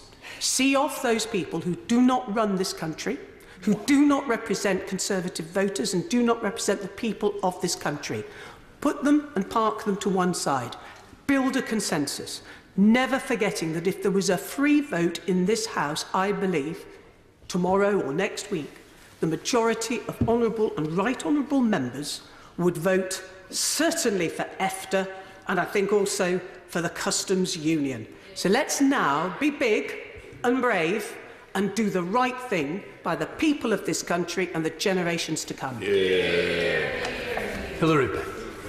Thank you very much indeed, Mr Deputy Speaker. Can I say what a great pleasure it is to follow the Honourable Lady who has just spoken, and I echo what she said to you on behalf of all of us in the Chamber in seeing you back in your place, and we feel for you enormously. And I see, such is the interest in our debate today, that we've been joined by a robin that has been hopping. Right, well, there we are. You are not that robin, I was thinking of the other one that's been hopping around the gallery. Well, I would say, Mr Deputy Speaker, this is all rather familiar, but as well as the despair expressed by the Honourable Member for Broxtowe, I feel a growing sense of puzzlement. Just a little bit of history. We were led to believe in the first instance that the government had been carrying out assessments of the impact of Brexit on different sectors of the economy. Then we were told, assured by the Secretary of State, that it had not, and now we discover that in fact it has, although clearly they are not the same assessments that we had mistakenly been asking for before. And if I understand it correctly, they are now the assessments that will be shown to Cabinet Ministers in the locked room over the next week or so. I just want to say this about what was said yesterday by his honourable friend, the member for Wickham. We on the Remain side need to be honest and acknowledge that there have been forecasts that have been made that have proved to be spectacularly wrong. The honourable lady just referred to one, the forecast indeed by the International Trade Secretary, and I've got the precise words here. A post-Brexit free trade deal with the EU should be, quote, easiest in human history. The Secretary of State himself in 2016 forecast that by September this year, the UK, and again I quote, can negotiate a free trade area massively larger than the EU. Well, that forecast was wrong too. And then there's been the repeated assertion, Mr Deputy Speaker, by many ministers, including the Prime Minister, that no deal is better than a bad deal. All of us know that is nonsense, because no deal is the worst possible deal at all, which merely proves that when it comes to talking about forecasts that are inaccurate, I would say that some ministers live in very, very vulnerable greenhouses. Now, if ministers in the department don't trust any of the forecasts, kind of begs the question, why did they bother to commission them in the first place? Although I see that the honourable member for Wickham has tried today to soothe, no doubt, the ruffled feathers of his civil servants when he tweeted. I don't habitually follow his tweets, but they were drawn to my attention. He tweeted today, "I still love them, and my critique is of economic method, not individuals." Now, I'm sure that will be a great reassurance to hard-working and professional civil servants. And then there is this very, very perplexing question, which would be good to hear an answer to. What confidence should we have when the honourable gentleman yesterday said from that dispatch box that we don't need to worry about the gloomy forecasts, because the very same analysis shows under every one of those the British economy would continue to grow? Now, how do we know that that forecast is true? If it's been produced by the same people who the minister from that dispatch box said always get their forecasts wrong? It's a farce. It is a Whitehall farce. I will give way. I thank my honourable friend for giving way, and indeed he's just pointed to what I believe is an extraordinary circumstance where we see ministers against civil servants in this way, and it's a situation that I have never seen in my lifetime. Does he not agree with me that actually what is at the heart of this is honesty and transparency for Parliament and the public in the most important debate we're going to have for generations? I agree absolutely with my honourable friend. Indeed, it was the point I made yesterday about the importance of transparency and a lack of transparency not being in the national interest. And if I may gently say this to ministers, that trying to have a go at people who are asking questions about what analysis has been done and what it shows, and attempting to suggest that all of them are trying to undo the referendum result, is actually an unwise approach. I think it reveals a great defensiveness, and I think a lack of confidence on the part of ministers about the position that they themselves have put the government in. I will give way. Thank you for giving way. I'll just bring him back to the issue of growth. So the Minister yesterday saying, well, of course, all of these suggest there will be some growth. Does he remember, as I did, how keen the government were to claim that the UK was, until quite recently, actually the fastest growing economy, whereas now clearly what ministers are saying is that if there is some growth, however small it is, then that is something that is excellent news for the United Kingdom economy? Well, indeed, that is the case, and ministers have made those arguments. And of course, when your growth is better than any other countries, you're going to put it. But what I think cannot be avoided is what this analysis appears to show is that in all of the options that it looked at, we would be less well off as a country than we would otherwise be. Now, we're told the analysis is preliminary. 19 months since the referendum. How on earth can it still be preliminary? Exactly. I mean, really. We're told that the people who are meant to be in charge hadn't actually seen it until 2 nights ago, when it's about to be shown in a locked room to members of the Cabinet. We're told, and the point's been made, it doesn't include modelling of the government's own option. Why on earth not? Because they weren't. And I think the answer is a very simple one, because the government doesn't know what its preferred option consists of. Therefore, it cannot model it. And apart from anything else, we were told last October, the government said, we really hope that with the Florence speech, in October we'll get the European Council to move on to phase 2 of the negotiations. But we clearly weren't ready then, because we now know they hadn't done the modelling.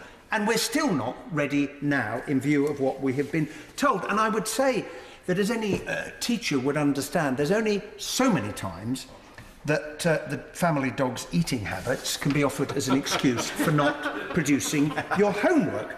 And to be told graciously, as we all were yesterday, well, eventually we'll give it to you when the deal has been done, wasn't on. And I very much welcome, and I say this in all sincerity, to the Minister, that overnight ministers have had a rethink and they are going to accept the resolution. And can I say on behalf of the Select Committee, because we're buying some more arch lever files, that we will handle the material when it is given to us in the same, I hope, professional way that we did, in line with the commitments that I gave to the Secretary of State when we handled the last lot of information. Now, Mr. Deputy Speaker, this shambles, and I use that word deliberately, is a symptom. This is a symptom of a fundamental problem that the country faces. First of all, the government took decisions early on, leaving customs union, the single market, nothing to do with the ECJ, no free movement, without having made any assessment whatsoever of what impact that would have on the British economy. None. They were decisions taken for ideological reasons without looking at any evidence. I will give way. Give way. Could I just take him one step back? Does he now share the view of many honourable members and right honourable members on this side? The other mistake that was made was that we triggered Article 50 too early as well, and that has not helped us in our negotiations either. Looking back in retrospect, then I think there is force in the argument that the honourable lady makes, but I think we would have expected, since the government chose the date on which to trigger it, that they had planned how they were going to be in a position to be able to negotiate what was required. And yet the second thing that they have done is to continue to demonstrate their complete inability thus far to set out what it is they would like in phase 2 negotiations, that deep and special partnership. Now, why is that the case? It's an open secret. The Cabinet is in disagreement about what the right way forward is. It's not just 35 back benches over there. It's inside the Cabinet. And every day we open the newspapers to find the symptoms of that inability to reach agreement spread all over the pages. And heaven knows what the people that we're supposed to be negotiating with make of all of this. And as a result, neither this House nor the 27 other member states are any the wiser as to what it is that we or they are going to be asked to consider when finally the government reaches a decision. So what is the task now? The government needs to tell us what it is they will be seeking, and much, much more important than that, they need to indicate what trade-offs they are prepared to make in order to achieve the things they say they want.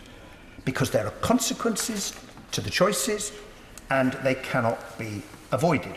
It is clear that the government is facing, apparently with equanimity, the prospect of going into a negotiation where whatever they achieve will come away with less than that which we currently enjoy. And my honourable friend, the member for Wolverhampton North East, absolutely hit the nail on the head when she said if there was any evidence to the contrary, boy, would we have read about it already. It needs to face up to the consequences of its own red lines for the border in Northern Ireland. And I reinforce the point that has just been made, including by my honourable friend, because we were in Dublin last week as the Select Committee. We went to look at the border in December. It isn't just a fudge. I mean, you could describe it as an attempt at alchemy, because the government is hoping that it can turn the base metal of full alignment into the gold of an open border when nobody knows how this extraordinary achievement can be brought about, given the utter contradiction between the two positions that it has set out.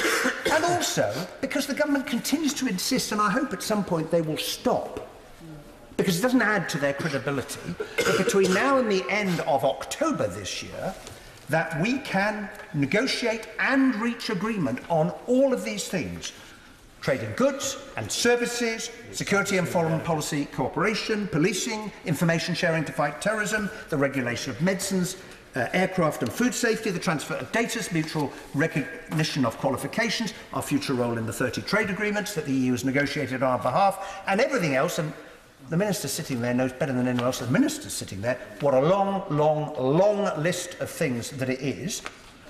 and we'll get a final agreement by October. And by the way, they're not even going to start, even if things go well, until March. And that is why we don't know, and the Honourable Lady was right, we don't know what is going to be on offer by the time we get to the end of the Article 50 negotiations. And so I conclude by saying this, because this is the issue that the House is going to have to confront. And we better start thinking now about how we're going to deal with it, because the House is going to have the final say on all of this. We are going to vote on the draft agreement. But before we do so, I think the House needs to make it very clear that we will expect to know what our future relationship, when it comes to trade in goods and services, is going to be. And the vague offer, come October, of a possible post-dated cheque for an unspecified agreement simply will not do. Now, ministers should not rely, and I say this with all the force I can offer, ministers should not rely on the House of Commons just accepting whatever they come up with on the grounds that the alternative is no deal at all. Indeed. Because it is not the only alternative. Yes. And if ministers don't start pretty quickly exploring those alternatives and doing the analysis to support what the implications of those alternatives will be, then they may well find that Parliament ultimately decides that it's going to have to do it for them. Yeah. Rachel McLean. Oh, Ken Clark. Well, you're very kind, Deputy Speaker, and I had my... You're on my list. Don't just be that. The Speaker got an ambiguous reply from me when and I'll explain why in a moment. But first, may I add to what's been said, the sympathy of the House with you and how delighted I am to see you back in your seat. And the explanation of my hesitation when the Speaker asked me was, firstly, I agree, I think, I'll read it to check exactly, I agree with every word the member for Leeds Central had just said. And I was hugely impressed by the speech made by my honourable friend, the member for Broxtowe. So I was not sure that I was going to try to catch your eye, because I do not wish to detain the House by just simply repeating and adding the arguments they gave that other people want to speak. So by my standards, I hope I should make what might be described as a long intervention. I've been longer than most, but I usually intervene for longer than other people anyway. But I just want to comment on the status of these particular economic analyses and how one should use economic analysis and what's presented here.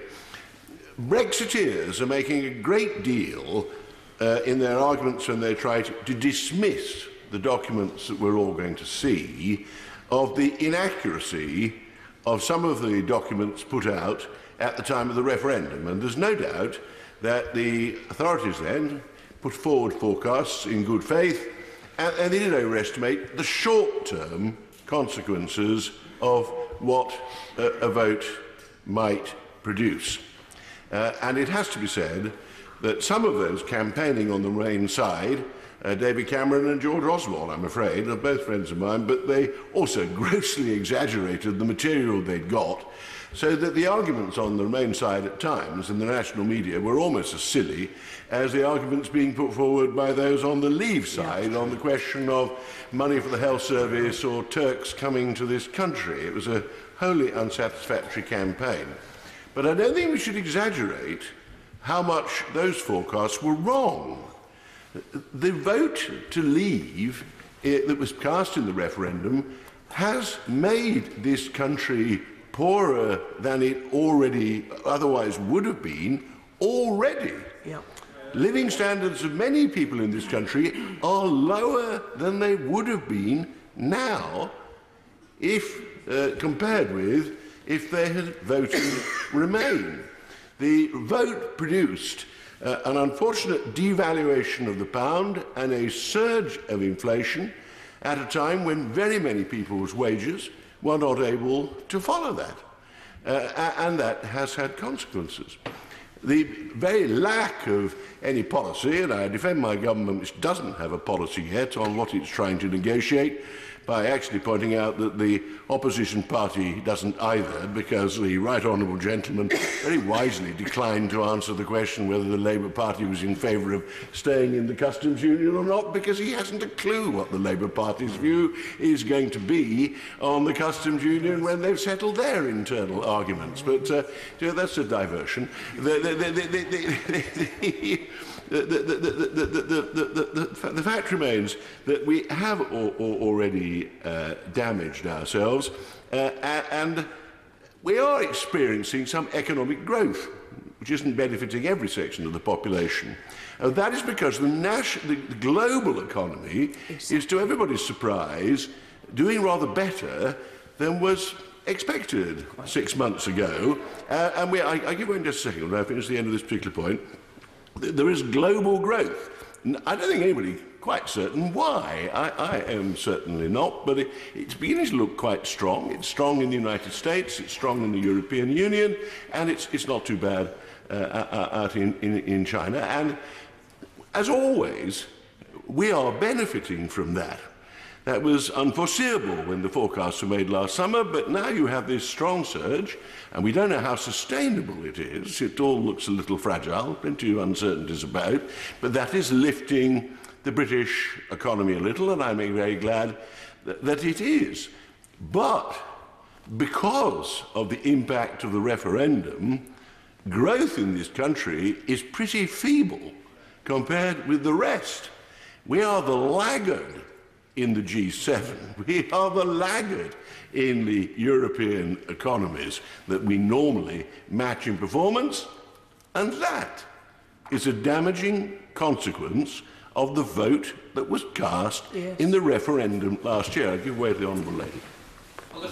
Thank you, Mr. Deputy Speaker, and I thank the Father of the House for giving way. Does he agree with me that also the extraordinary actions taken by the Governor of the Bank of England in response to the vote are very poorly understood, which creates an even worse impression about the forecasts that were made beforehand? Just before I bring the honourable gentleman in, can I just say to people it's going to have to be a 6-minute limit, and if we intervene, I will have to bring it down. I don't want to stop debate, just to warn everybody. Ken Clark.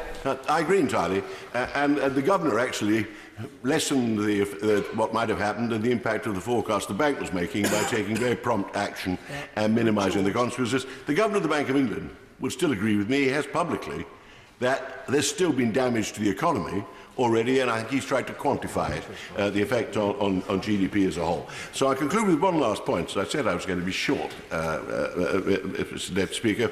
The other thing, when we look at these forecasts, and I hope we get more full information from the government as events unfold, and some impact assessments of what their own policy effects would be once they've decided what it is.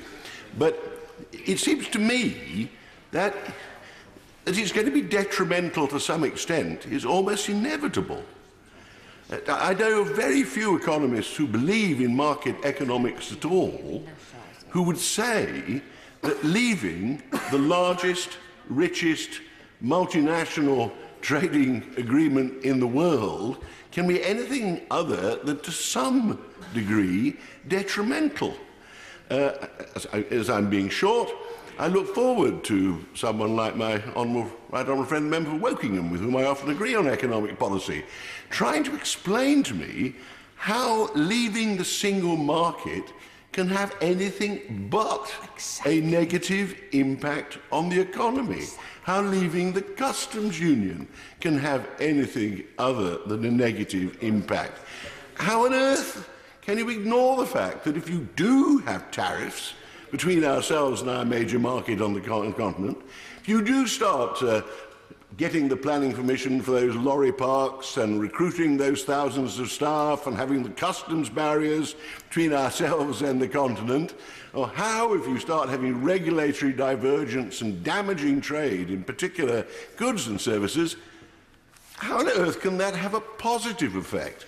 Whatever the best efforts of economists we get in these papers and in future papers, they will be trying to measure the detrimental effects on the British economy that this particular step is bound to have.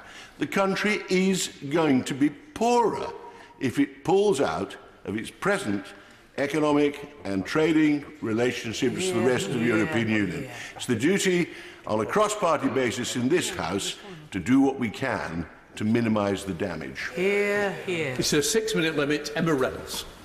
Deputy Speaker, as ever, it's a pleasure and privilege to serve under your chairmanship, and it's a pleasure to follow the Right Honourable Member for Rushcliffe. People were asked at the referendum to decide whether we should leave the European Union or not.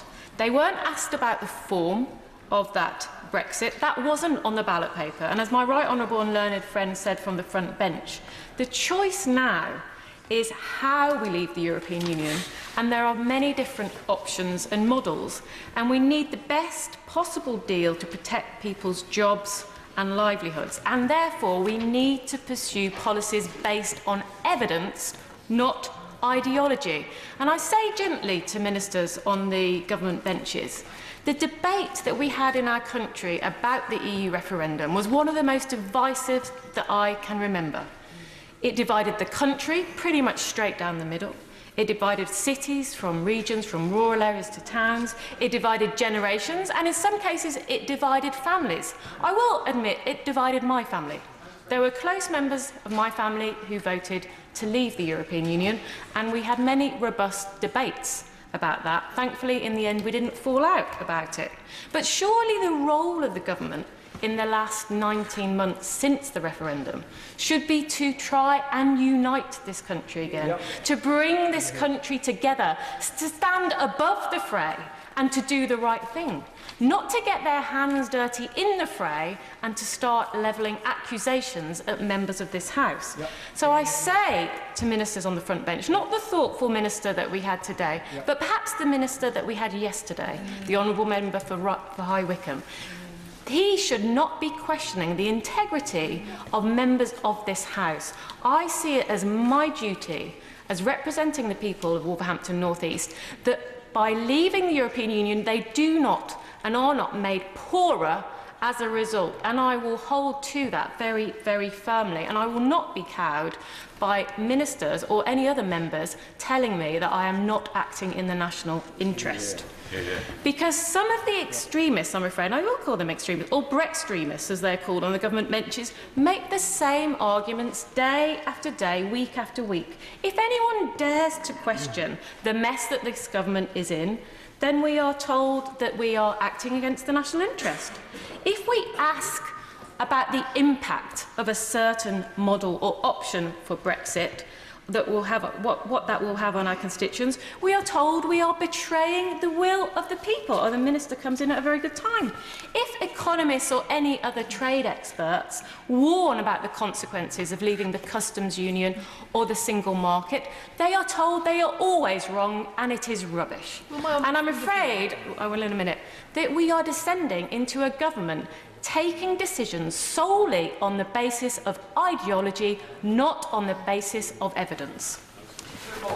I thank my honourable friend for giving way, and she's making a very powerful and passionate speech. And isn't it interesting that what the report appears to highlight is that the biggest negative impact does come from the UK's decision to leave both the EU's customs union and the single market, neither of which we have to do if we are leaving the European Union, and both decisions having been made without proper debate, scrutiny and evidence in this House.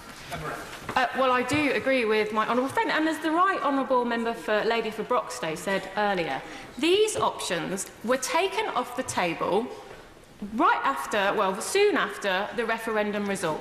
They were not debated very much in this House. There were no impact assessments or economic analysis, whatever the difference is, of taking those things off the table, of leaving the customs union, of leaving the single market. What will be the impact on the car industry in our country, of Jaguar Land Rover, who employ thousands of people in my constituency, of Honda, who gave evidence to the Business Select Committee, saying that the delays at the border, if we leave the customs union, will cost hundreds of thousands of pounds and could lead to job losses.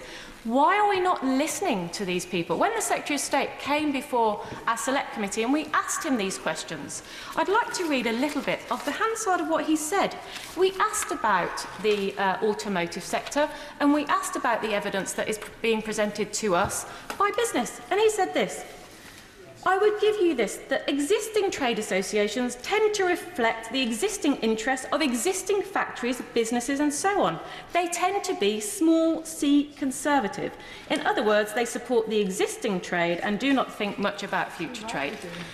Wow, gosh. So we shouldn't even bother listening to the existing factories and the existing businesses in our country who employ tens of thousands of people across the country. No, we shouldn't do that. Ideology will see its way. Well, we have been reduced to this. And if you follow the argument to its logical conclusion, and my honourable friend for Wirral has been making this point, why bother having the Treasury? Why bother having a budget? Why bother setting up the Independent Office for Budget Responsibility? If we're just going to rubbish all the experts all the time, we just don't need to listen to anybody. We can just follow our own ideology to its logical conclusion. I can't believe we have come to this, but we have. And I say to the government, we not only need to have a better and proper analysis from them about the impact on the car industry of leaving the customs union, but I am very concerned to read in the leaked reports about the impact on my own constituency and on my own region, the West Midlands. And this is a serious point. I want to know what more is behind this analysis, that the Midlands, Northern Ireland and parts of the North will be hardest hit. I also want to know what exactly is the solution to the border, to keeping the border invisible between Northern Ireland and the Republic of Ireland. When we were in Dublin last week with the Select Committee, they told us that the government proposed that regulatory alignment, as agreed in December, would apply to 142 areas, not 6 areas, as presented by the Secretary of State to our committee. I'm afraid the government needs to take this issue much more seriously. I am sick of the blunder, I am sick of the arrogance that everything will be okay. Where is the evidence that the trade agreements that this government wants to forge with other countries around the world is going to replace the trade and the benefits and the jobs and of the trade that we already have with our nearest neighbours, the European Union? Start by associating myself with the remarks made by colleagues on all sides. We're so glad to see you back in your place. So may I first start by thanking the Minister, the member for Worcester, for coming to the dispatch box and agreeing to publish the statements, because I do think that transparency is on the whole a good thing. And may I also join with the praise that's been given to the civil servants. My experience is that they are fantastic. My own daughter is a civil servant and I know how hard they work. But can I begin my short contribution by saying I do think it's a shame that the honourable member, the learned member for Holborn and St Pancras, who has just left the chamber, was unable to say when he was pressed on this that whatever the results of those statements were, what would be the position of the official opposition of this country? Because I think we've all accepted that forecasts vary. They have a range of outcomes. There is a considerable degree of uncertainty built into them. And the official opposition of the country has been unable to say today in this House what their position would be based on the figures in any statement, whether it was negative for the country or whether it was positive. They can't say to the millions of people that voted for their party and in their constituencies, would they change their position? Would they, as one of the members on the Liberal side said, would they call for a second referendum? Would they call to go back into the European Union? They have been unable to say that. And I just think that they're letting down their voters. So I do think that's a shame. Now, I am part of the Business and Energy and Industrial Strategy Select Committee, and we have spent a considerable time looking in detail at the economic analysis covering a range of sectors. And I want to make the point right now that I am not an ideologue. I don't think there's a label that describes me. I'm definitely not a Brexiteer. I didn't campaign on either side for the referendum. I wasn't in this House. I ran a business. I ran a small business, and I've run it for over 20 years before I came to this place. And I spent my entire career working with other small businesses in Birmingham and in the West Midlands. And I can say to all members on all sides, when you're running a business, there is no such thing as certainty in business. Certainty is an illusory concept. Now, I think we are approaching this debate in the way that we're trying to get certainty from economic forecasts for the government to set out a negotiating position. That's an inherently impossible position. There is no such thing as certainty, as any entrepreneur or small business person will tell you if you ask them. When my business went bust and we had to start it all over again, I didn't expect the government to give me certainty to start my business again. I just got on and did it because I had to pay the mortgage and feed my children. And businesses up and down this country, that's what they do. They deal with ambiguity. They make contingency plans. That has led to the success. I don't know who to start with. I think this gentleman was first, and I'll go to that lady. Thank the honourable member for giving way. And I listen with interest. But from a business perspective, businesses always look at forecasts. They do modelling. They look at outcomes, and they make investments accordingly, and then choose which option they take. What we're seeing from the government is a lot of muddling and not much modelling. You're absolutely right. Businesses do create forecasts, but they have to understand and accept that in any forecast, in any business, in any market, there is uncertainty. And you have to develop contingency plans, alternative plans, in order to make your business successful. Can I ask the honourable gentleman, if he was doing business with the United States, he wanted to export under Donald Trump, does he think that is do you think there's certainty there? I would argue that there isn't. But many successful businesses trade with the United States. Yeah, of course. Could I just say to my honourable friend, the one thing that business does want, and certainly it's the message that I and others have received for a very long time now, the one thing they want is certainty. Of course they know that things can change. And does she not accept that we are in a situation at the moment where British business is going to want to know absolutely that the transition arrangements are firm, they will be met, to give them that certainty by March, because it's in March when they start to make their plans for the future? I thank her for that intervention, and absolutely, when I've been in my select committee hearings and we have spoken to businesses, of course they want certainty. That's what they want, but the point I'm trying to make in my speech is that it cannot be provided, whether it's Brexit or not Brexit. It can't be provided in any economic situation to the extent that some people seem to want, of course. I thank the honourable member for giving way. Does she not agree, though, that there is a difference between uncertainty that might be in the macroeconomic climate and legal certainty about how you may be trading with your neighbours? Thank you for that intervention. I agree that there are various areas where uncertainty can exist. But there's legal uncertainty when you enter any new market, when you develop any new product. That always exists, and businesses need to take into account that. I'm just seeking to make the point that the debate we're having today seems to be about we have to provide certainty for businesses. It would be very desirable to provide certainty, but I am making the point that it cannot ever be done in quite the way by forecasts and by economic analysis. I will give way. I thank the honourable member for giving way.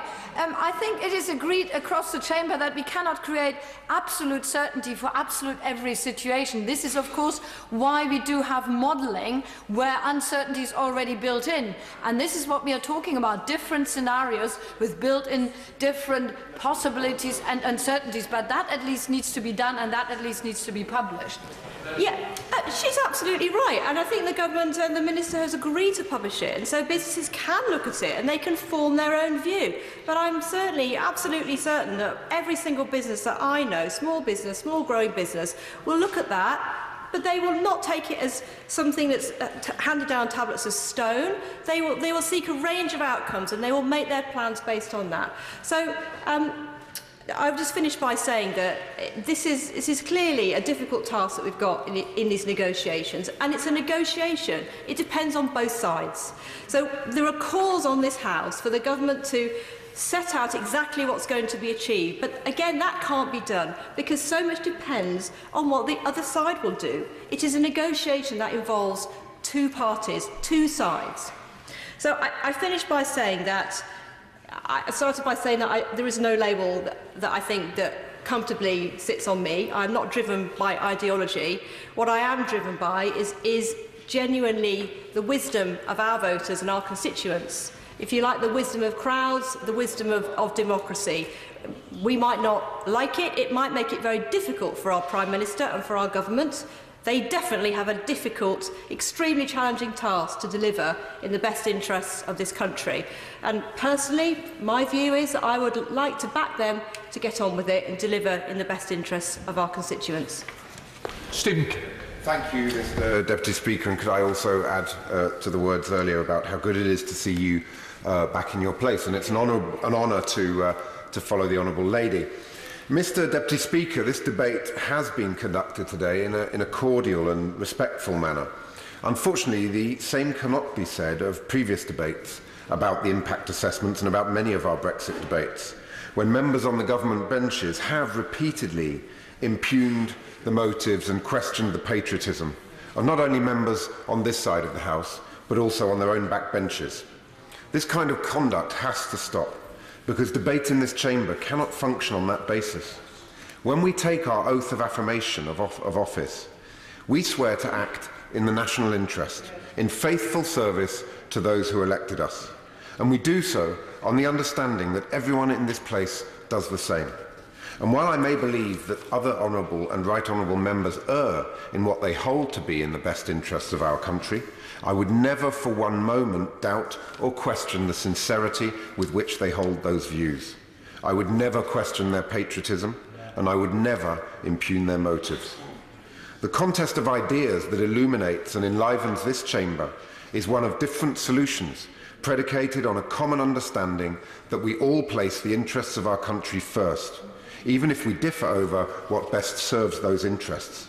Without that common understanding, our democracy breaks down. But this is just one part of a worrying shift in our political culture, one where parliamentarians simply trying to do our job are dismissed as traitors or saboteurs, where the civil service are told we've had enough of experts because they don't give ministers the answers that they want. But the job of civil servants is not to tell ministers what they want to hear, but to tell them what they need to hear, to speak truth to power.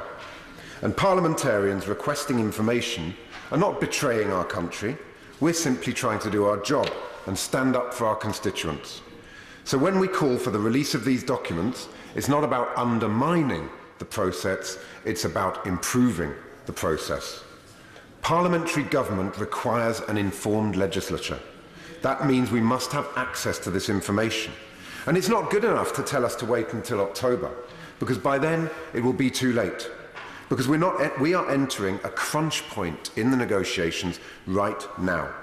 Earlier this week, we saw the EU agree its transition negotiating guidelines in just 2 minutes. And as we have seen, once Monsieur Barnier gets his marching orders, he does not deviate from them. And in around 6 weeks, the EU will be agreeing the negotiating directives for the final trade deal phase of these withdrawal talks. Just let that sink in for a moment. In 6 weeks, we'll be asked to make the most important choice in our post-war history. Now, we talk of the fantasy Canada+++, but these leaked reports give the game away. They don't have anything on a Canada++ scenario because such a scenario doesn't exist. It can't exist. The +++ is presumably supposed to mean the services sector, which accounts for over 80% of the British economy. But just 2 weeks ago, at the Brexit Select Committee, we heard from Christophe Bondy, the lead Canadian negotiator on CETA, who said that there is no way for services to be part of a CETA-type deal. The fact is, Mr. Deputy Speaker, that a Canada-style deal would be about as much use to this country as a chocolate teapot.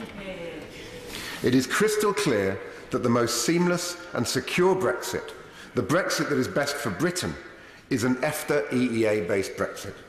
An EFTA EEA-based Brexit is the only Brexit that protects jobs and opportunities, whilst also delivering control and influence.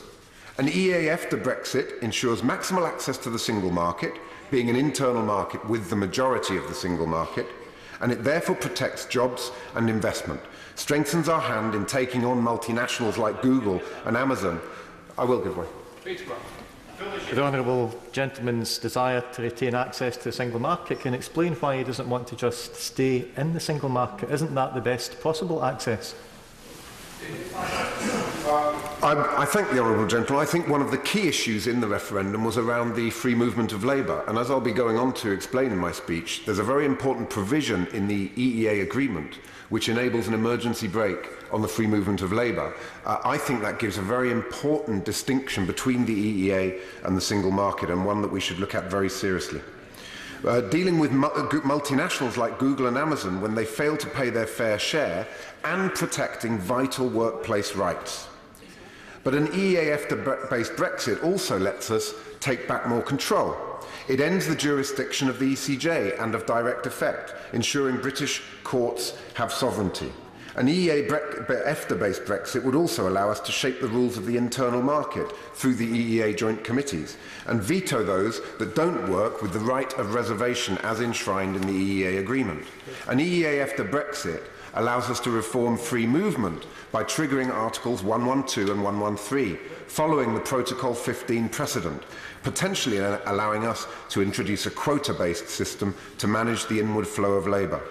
And above all else, an EEA after Brexit allows to reunite our deeply divided country. The Brexit referendum was won on a narrow margin, but the result was clear. That's why I voted to trigger Article 50. The Prime Minister then called an election hoping to secure a mandate for a hard Brexit, and she had her majority cut substantially. The country said no to a hard Brexit. Any rational government would therefore accept that and commit to a sensible Brexit, rather than ploughing on through this fantasy hard Brexit land of rainbows and unicorns. The country said no to a hard Brexit. It said yes to a Brexit that bridges the divide. Mr. Deputy Speaker, our future relationship with our most important commercial, diplomatic and political partner is on a burning platform, and we only have until the end of March to put out those fires. I therefore urge the Prime Minister and her Cabinet to show some leadership, get off the fence and commit unequivocally to an EFTA and EEA-based Brexit. Thank you. Thank you, Mr. Deputy Speaker. And may I also welcome you back to your place. You're much loved in this chamber and you have been most deeply missed. The best place for these forecasts is not to be handed to the Brexit Committee, but for these forecasts to be handed to the nearest waste bin. And I'll explain why. I backed Remain in the referendum, and part of the reason I backed Remain in the referendum was the Treasury issued forecasts in April 2016, and those forecasts set out what they thought would happen in the case of a vote to leave the European Union. And they provided two scenarios. It was shock and severe shock. There wasn't a category for success and continued economic, brilliance for our country. It was shock and severe shock. And under the shock scenario, it predicted recession.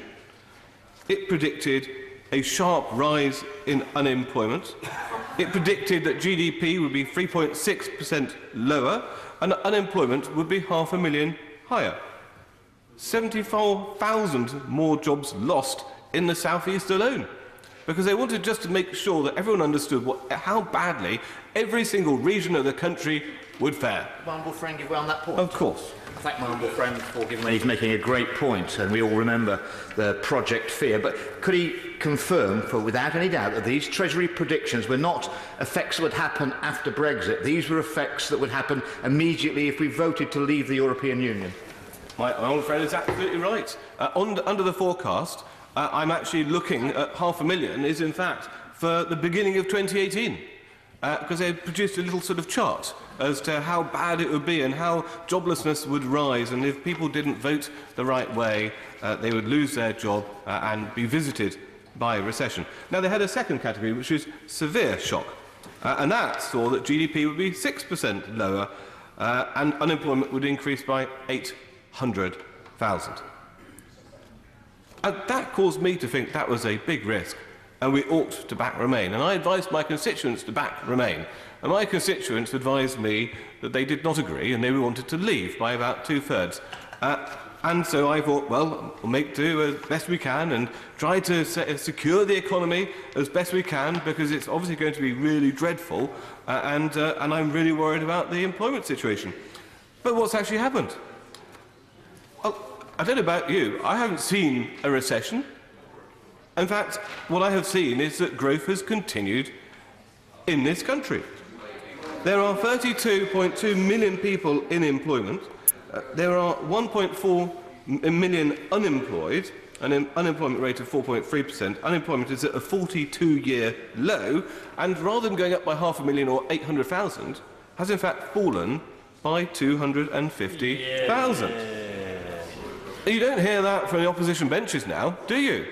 You don't hear them say, well, wasn't the Treasury forecast completely and utterly wrong? All you hear them saying is, don't be mean to civil servants who come up with forecasts that are hopelessly wrong. But rather than saying, well, actually, why is it that the forecasts were wrong? And not only has there been no recession, but GDP has continued to grow. Not only has employment continued to grow, it's hard to think any part of that dossier that was correct. In fact, it's now notoriously known as Project Fear. And the Project Fear dossier. And I myself have asked questions about this at Treasury Select Committee, of which I'm a member. And every time I ask a Bank of England official or Treasury official about it, they sort of shuffle nervously and sometimes give a little cough. And then sometimes say, well, the reason that we didn't have a massive rise in unemployment and a recession was because the Bank of England cut interest rates by 0.25%. Now, I think interest rate cuts can be stimulative, but I'm not really sure that a 0.25% reduction in interest rates really made a difference to 500,000 jobs. I think that it's probably the case that the predictions of the Treasury in April 2016 were wrong. And if they were wrong before, the chances are that they could well be wrong Would my again. friend indulge me again? Of course. I thank my honourable friend who's making a very important contribution. I too was worried about Project Fear, and so I wrote to the Treasury after the referendum and asked them to name and shame the economists, the 80-odd% of economists who claim that we're going to have absolute meltdown if we ever voted to leave the European Union. The Treasury refused to name and shame them. The reason I wanted this, I wanted to ensure that those people never got a job anywhere near government where they could, because their predictions were so bad. And the reason the Treasury wouldn't name and shame them is because they're already working in the Treasury, and they're the architects of this latest report. My honourable friend again makes a very, very forceful point. And they're not just in the Treasury. They're not just in the Treasury. The Shadow Minister was kind of, Knight of the Realm, I should add, was kind enough to come down from St Pancras to see us in Dover recently. Grandly he came down telling the people of Dover that we ought to retain the benefits of the single market and the customs union. And everyone understood what he meant. He meant we should stay in the single market. We should stay in the customs union. We should continue to have a trade policy made in Brussels rather than in Britain. We should continue to have uncontrolled EU immigration into this country, complete open borders. And my constituents are very clear on one thing. Number one, they do not want to have uncontrolled immigration into this country. It has not helped them, it has not helped their families, they do not feel it's helped their prosperity. And they do not want trade policy to be made in Brussels. They want our trade policy to be made in Britain. And that is why this government is right to be leaving the single market, why this government is right to be leaving the customs union. Because it's not a question of forecasting. It's a question of mandate, a mandate handed to us by our electors when they voted to leave the European Union. Yeah. Now, I understand that there are voices on the other side that want it to remain and that want still to remain, and I respect that. I don't really respect the constant refighting of the referendum, but I do respect that there are those who feel passionately that we should be, frankly, back in Europe if we possibly can. That is not my mandate, not the mandate for my constituents, and I have to say, not the mandate of a lot of members opposite who represent constituencies in Wales and constituencies in the north of this country who ought to spend a bit more time talking to their electors on the doorstep and a bit less time in grand dinner parties enjoying establishment-type elite conversation about how it's all going to be terrible. Now, let me move on from Hampstead to the speech made by my honourable friend, the member for Redditch. She's absolutely right. You can't predict the future. So why is it that the EU-funded CBI wants so passionately to stay within the single market, within the customs union, and says that business does? The answer is because they love the regulation produced by Brussels and it helps them keep them in their place. And what we need to do as a country is become more competitive. And if we're more competitive, we will grow more quickly. I will not give way. I've given away twice already. We'll get more competitive as a country. And that is why the Treasury analysis was wrong in the first place. They didn't predict containerisation. They didn't predict innovation like the internet. We're about to have a revolution of automation, a revolution where cars will drive themselves, a revolution where solar power can reduce our unit energy bills, revolutions where we are well placed as a country to become much more competitive than any Treasury forecast will predict. But all of us can see that that kind of future is coming down the road. And to make sure we embrace that kind of future, we need maximum freedom, maximum discretion as a country, maximum ability to diverge from the policies and laws of the European Union and embrace the wider world. And there's another reason this matters. And I'll just close on this point. In the future, 90% of global economic growth is not coming from the European Union. It is coming from the world outside the European Union. And over the last 40 years, as historical fact, the share of the European Union of GDP, global GDP, has fallen from 30% to just 15%. It's relative decline. We do not need to have relative decline. The future is global for this nation. Yeah. This has been such a heated debate that we have to now reduce the time limit to 5 minutes. Alison McGovern. Thank you, Madam Deputy Speaker. It's a pleasure to be in this debate under your chairship. I normally find it a pleasure to debate with the Honourable Member for Dover, but I'll be honest, Madam Deputy Speaker, being referred to as an elite by representatives of the Conservative Party really sticks in my craw. It really pains me to be told, coming from an ordinary background, having fought to get here to speak on behalf of my constituents who take all kinds of different views about the economy, it really pains me to be accused and attacked of being some kind of elite and not connected to my constituents. I think that's a disgraceful way to conduct this debate. I just want to make two very simple points, Madam Deputy Speaker. The idea that forecasts, they're all wrong and that everything will be all right in the end, those are myths. Madam Deputy Speaker, it's the easiest thing in the world to stand up here and say, blame the economists, blame the forecasters, it's all crystal ball. The Minister who's now sat at his place gave us an excellent example of this kind of nonsense yesterday. All an economic forecast is, Madam Deputy Speaker, is a set of assumptions, a set of data about the current state of the world, and then a very long sum that allows us to see some conclusions about what particular circumstances might mean for GDP, employment, and a range of other economic variables. It's just maths, Madam Deputy Speaker. Yeah, I'll give way. The phrase garbage in and garbage out. If you put garbage figures in and garbage assumptions, you get garbage out the other end. Thank you, Madam Deputy Speaker. Do you know what? The Honourable Gentleman just made my point for me. It's just maths. It's clear and transparent. There's a set of assumptions, a set of data, and a set of conclusions. And if he thinks some of those assumptions are garbage or some of the data is garbage, then it's up to him and the people who agree with him to say what? Show you're working. Just do the maths better than the forecasters. That's all you have to do. We don't have to have a stupid row about whether forecasters get everything wrong all the time and we shouldn't believe them anyway. We just have to be transparent, show our working, and disagree honourably and openly, rather than making ad hominem attacks all the time against people who aren't in this place to defend themselves. Frankly, Madam Deputy Speaker, in the past, I have criticised the way that economics has been conducted or taken place, and I would agree with some of the criticisms of traditional assumptions made in economics. But this debate is not about that. That's about whether we ought to know about what the economic consequences are of the various different options before the government. And it is certain that we will need economists who work for the government to model various different outcomes. Now, the last person to have a massive pop at economic forecasting was our friend George Osborne.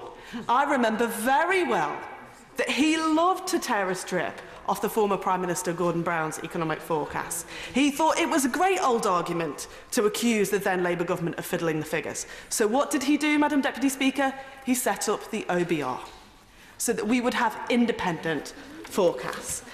I'll be returning to those in the conclusion of my remarks shortly.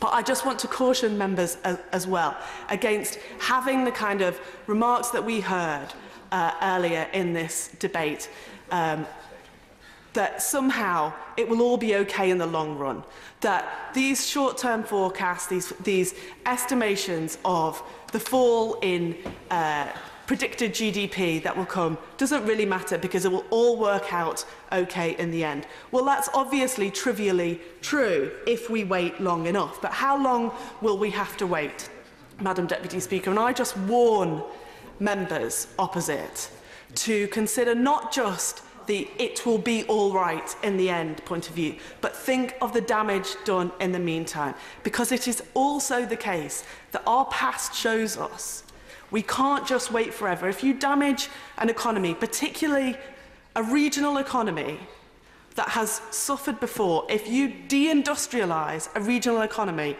we know how long it takes for that economy to recover. Economists call it, Madam Deputy Speaker, hysteresis, the act of scarring. If you shut down a factory in a town, that town economically may never recover. And that is why it's not just in the long term it might be okay. It's because Brexit has the capacity to severely and significantly exacerbate inequality in our country. So we can't just accept that it will be all right in the end. And that's why we need some proper modelling done, not just of the global effects of GDP in our country, not just of the effect on employment, but on the effect of each and every town in our country of this Brexit proposal. The OBR have asked on numerous occasions to have a statement of policy from the government so that they can forecast it, so that they can model it. I simply say to the Minister, as I said yesterday, the spring statement is coming up. Do the decent thing. Do what George Osborne would have wanted. Give the OBR a statement of policy, let them model it, and then we'll all see what the government's Brexit has in store for our country. McFadden. Thank you, Madam Deputy Speaker. And I just really want to make a few points about the politics of all this and what it says about our politics. I don't think I need to go over the pantomime of saying there was economic assessments in excruciating detail, and then there was none at all, and then there was 2 Leave the Arch files, and then there was the report this week. That's all been well documented. But how is this responded to? Yesterday, the Minister, who's in his place, turned up at the dispatch box to rubbish the government's own document, to attack the civil service, and to attack the Bank of England in tones more hostile than I've ever heard a government minister use before. And he capped it all by telling us that discussing these things is really not in the national interest and it will undermine our negotiating position. So the first thing that we learn from this saga is that winging it has become a point of principle for those in charge of this project. Now, I don't know if we got here through carelessness, through a tendency to busk, or through something worse. But the way that this has been handled has been extremely corrosive of trust in government, and it's left people asking not only about what is known, but about what is being hidden. The documents themselves say that on every scenario modelled, the country would be poorer than it would otherwise be, with The effect most keenly felt in sectors like chemicals, clothing, manufacturing, food and drink, cars and retail. And regionally, the effect most deeply felt in the West Midlands, the North East and Northern Ireland. These are sectors and parts of the country which collectively employ millions of people and which together generate billions in tax receipts for our public services.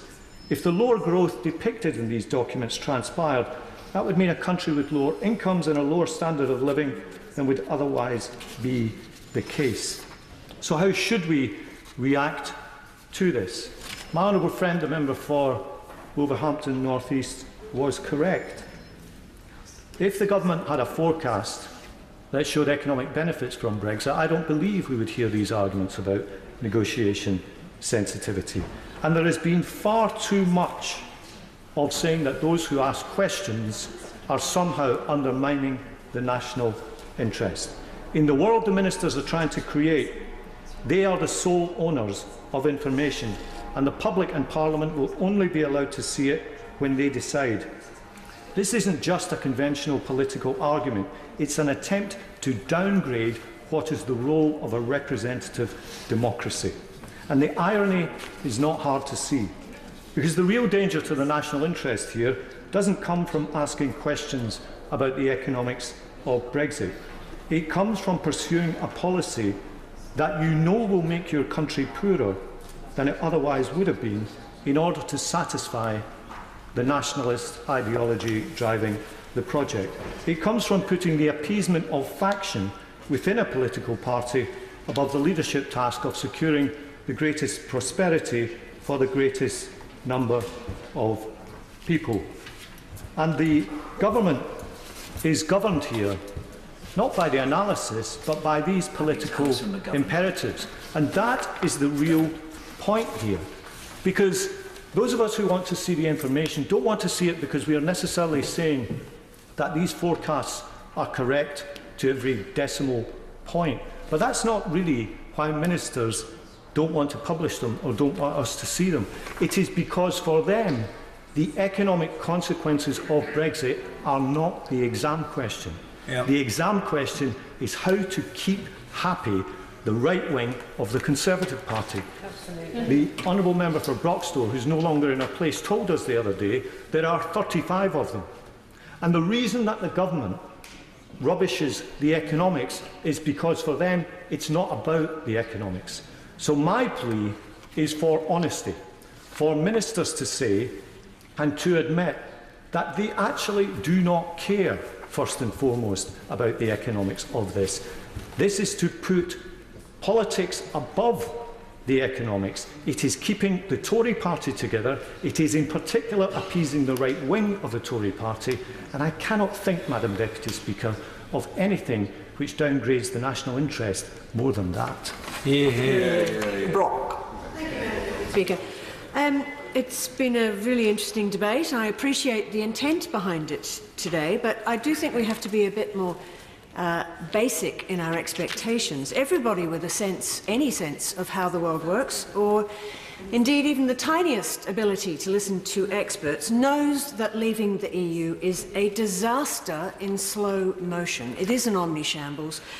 Like a train in a spaghetti western running onto a half-collapsed bridge, we know that the plunge is coming, but the people driving the train are shoveling more coal into the boiler. They have never looked over the side, and they're fairly sure the train can make the jump over to safety on the other side. You know, frankly, the blank refusal to look at what is actually happening makes blind faith look like scepticism.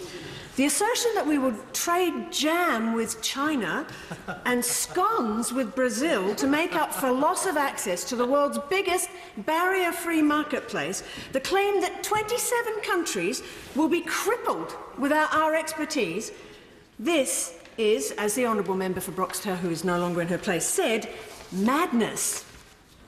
I mean, I don't know what's in the tea in Whitehall, but it's pretty strong.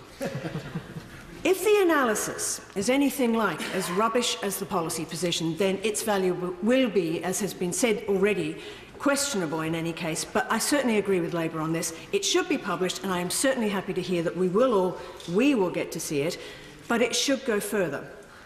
The people who put us here and who pay for everything that gets done here and in our names elsewhere are entitled to know just how much ignorance is at the heart of government strategy and what its best forecast is of just how much disaster we are facing. We all know it's a cliff edge, but we don't, any of us, know how high the cliff is. We've seen some analysis, most pertinently from the Scottish Government, and no one is predicting benefits. The best that anyone says is that there might be some way to ameliorate the worst effects, some way to make the pain a little less. Leaving the EU is bad, walking away from the customs union and the single market is worse. Now, voters had many reasons for voting to leave. I've heard people offer different reasons, but none of them reckoned that we'd end up with better trading relations with anyone. The people who are going to have to suffer the blunt trauma of this exit deserve the scant respect of opening up these forecasts to scrutiny. Now, I know Labour's motion today is for members in this House to see them, and I acknowledge the government's movement on this, but I frankly regard that only as a good first step on the way to everyone getting sight of them. And to be frank, Madam Deputy Speaker, I don't understand why the Labour motion is so narrowly drawn. In fact, I can't for the life of me understand why there is so little opposition to exiting the EU, the single market and the customs union on the Labour benches. Now, I appreciate there is a substantial Leave vote in many of the seats that Labour worries about, and that there was a bit of a UKIP vote against a fair number of Labour MPs, but I cannot understand why an entire party would abdicate the responsibility of leading. Contrary to the Tony Blair doctrine, politics is not always about finding out where people are already heading so you can try to lead them there. Sometimes you have to stand and say that it's this way, that you believe that it's the right thing to do, and the right thing to do now is surely to seek to protect to the greatest extent possible our membership of the single market and the customs union. And since we are where we are, though, and we are heading down a track that comes to an abrupt and uncompromising end, we should have the courtesy from the government, at least, of letting us see what they think the best and worst case scenarios are. And in relation to courteous behaviour, I must ask the government to confirm that the analysis will be sent to the devolved administrations at the same time it goes to the chair of the Exiting the EU Select Committee.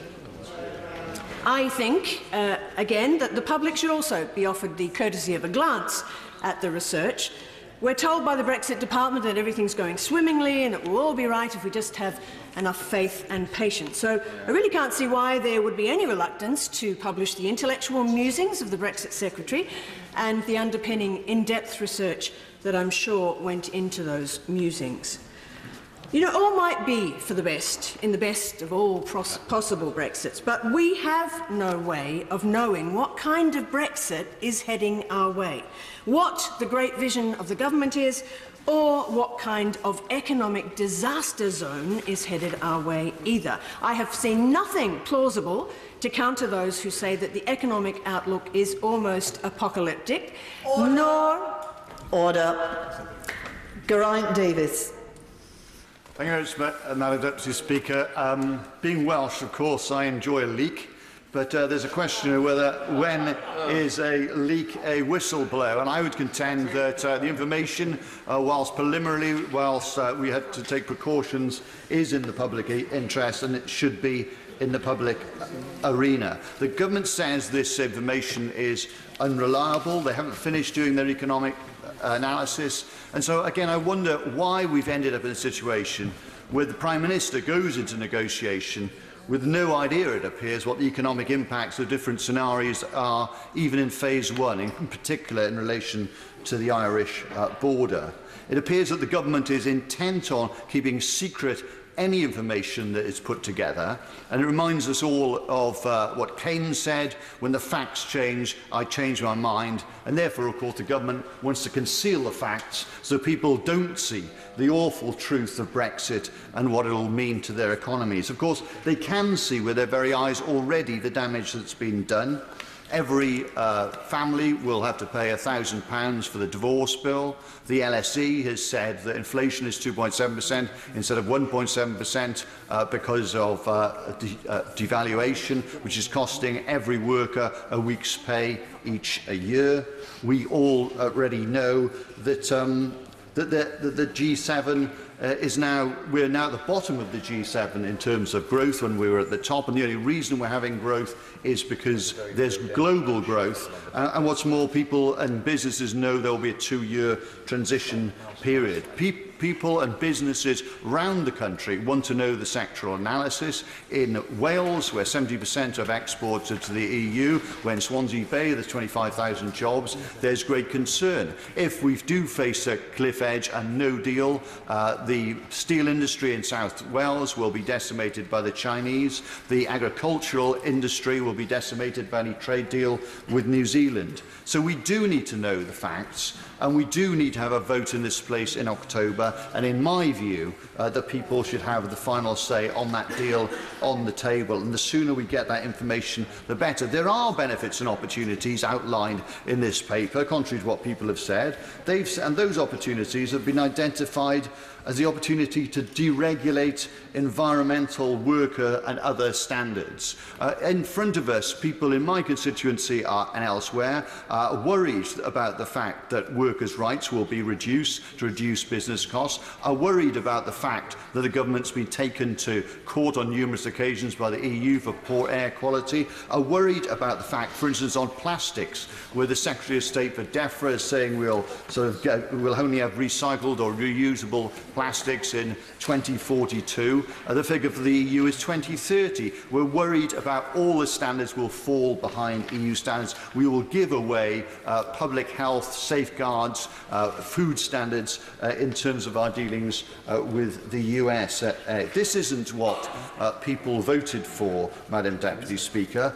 People want to have on the table in front of them precisely what it will mean for their families, for their regions, their countries. And the government is intent on denying that information and expects us all to go into closed rooms, not to disclose outside those rooms what they've already said isn't reliable data. It's time to come clean. It's time to have clarity of where we're going and the data on which we're basing our decisions. But the reality is the government don't know where they're going. We are told that in conversations between Mrs May and Mrs Merkel, Mrs Merkel says, you know, what do you want? And Mrs May says, what can you offer me? And there's a circular dialogue of nobody knowing what they want. What we do know is that the EU27 will defend their interests, defend the integrity of the single market and the customs union, and we have a choice in front of us. And it's my considered opinion that as the facts emerge, that we should think again. This isn't what people voted for when they voted to leave. They have the right now to have a look at the deal on the table, and they should have the opportunity to have the option of staying in the EU if they don't like what they see. If someone in a restaurant, Madam Deputy Speaker, orders a steak and gets delivered a bit of chewed up bacon, which is the best we can hope for from this government, then they should have the right to send it back. I think people should have the final say, and the government should come clean. Paul Blomfield. Thank you very much, Madam Deputy Speaker, and it's a pleasure to wind up this debate. It is one of a series we've clearly been having, which reflect the historic period this is for our country.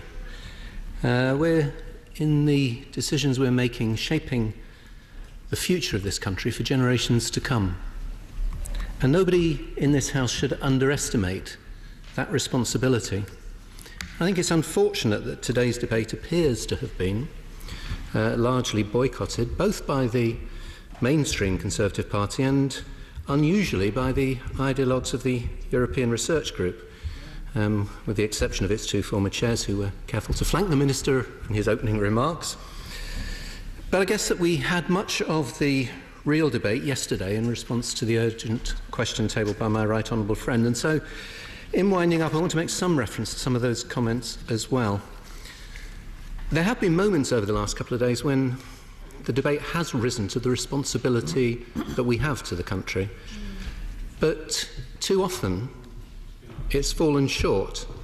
Frankly, accusing members of being saboteurs and mutineers or thwarting the will of the British people for wanting information released is as unhelpful as it is dishonest. And it's just a little bit ironic coming from people who spent much of the last 43 years seeking to overturn the will of the British people, expressed even more strongly in 1975.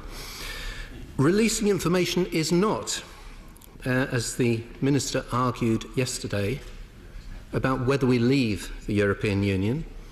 That was settled when this House voted to trigger Article 50. The debate now is about how we leave, and clearly there is a small minority in this House that are so dogmatic in their hostility to the EU that they would crash out at any cost. But they are, as the Honourable Member for Broxtowe pointed out earlier, a very small minority, and so it falls to the majority of us in this House to ensure that doesn't happen, and providing the information that we need to inform our decisions is crucial. So from the opposition benches, we're pleased that the government has recognised that that majority would have found its voice this afternoon, would have supported our motion, and that therefore they have preempted it by accepting the proposal that we've put before the House. But let me seek reassurance on the nature of the release of those papers. The Minister set out terms along the lines of the last occasion, and this does feel very much, has very much a sense of déjà vu. But he will know that the documents on the last occasion were rewritten before they were released. So in his concluding remarks, I hope that the Minister will confirm that the papers to which this motion referred will be released in full and unamended. And frankly, Madam Deputy Speaker, that shouldn't be a problem because they're already in the public arena. Now, the Minister in his opening remarks described the papers as work in progress. So, in order that we don't have to keep repeating this farce, will the Minister commit to releasing the final versions of the papers following the discussions with members of the Cabinet, which apparently they were prepared for? And will he also commit to releasing future analyses as they are completed, so that this Parliament can fulfil our responsibility to make informed decisions? Now, it was said over the course of yesterday's discussion that we would weaken our negotiating hand by sharing assessments, and that the EU27 would never do such a foolish thing. Well, oddly, the EU doesn't seem to see it that way, because the European Parliament have published dozens of impact assessments on a range of sectors and areas.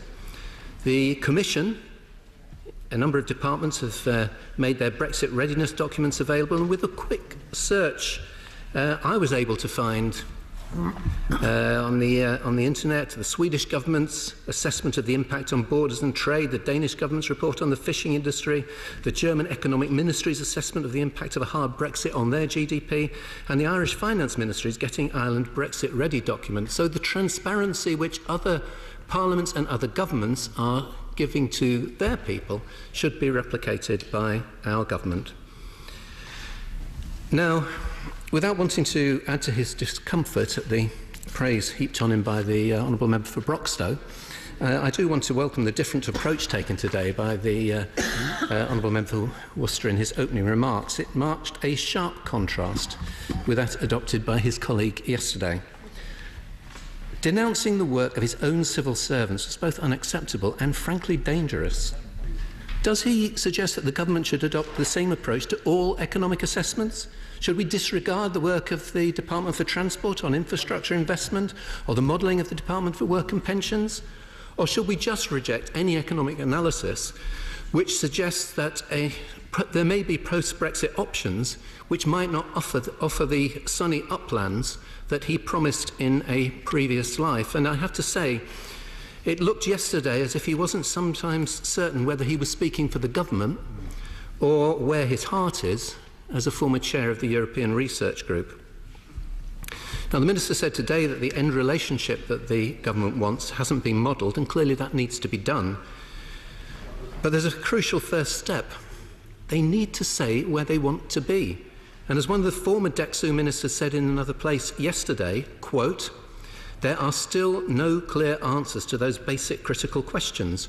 All we hear, day after day, are conflicting and confusing voices." But that option needs to be realistic, and it needs to be honest. There was lots of talk in the discussions today and yesterday about respecting the British people. And that's absolutely right. But that's more than about respecting the outcome of the referendum. We fulfilled that responsibility by triggering Article 50. It's about being honest with the British people about the journey on which we've now embarked consequent to triggering Article 50. It's about setting out the options, realistic options, and sharing the consequences of the different choices available. And there are different choices. There is no evidence that the British people want the extreme Brexit favoured by the European Research Group. Quite a lot of evidence to the contrary. And those who campaigned so hard for a referendum on our membership of the European Union said that we should trust the people. Now they should trust them with the information on the consequences of the options in front of us. They also argued for the importance of parliamentary sovereignty. Now they should accept that too. The British people have a right to know, and we as their representatives have a duty to know. As the Justice Minister, the Honourable Member for Bracknell, said yesterday, and I quote, "It's time for evidence, not dogma, to show the way. We must act for our country's best interests, not ideology and populism, or history will judge us harshly. Our country deserves no less." He was right. The government needs to respond to our motion today, not just by accepting it, but by honouring it in full. Minister, Mr. Steve Baker. Madam Deputy Speaker, it's been a great debate, and I'm very grateful to all the honourable and right honourable members who have taken part in it. I apologise to those honourable and right honourable members whose speeches I was not able to hear today. I know they were listened to closely, and I will look forward to reading them in Hansard.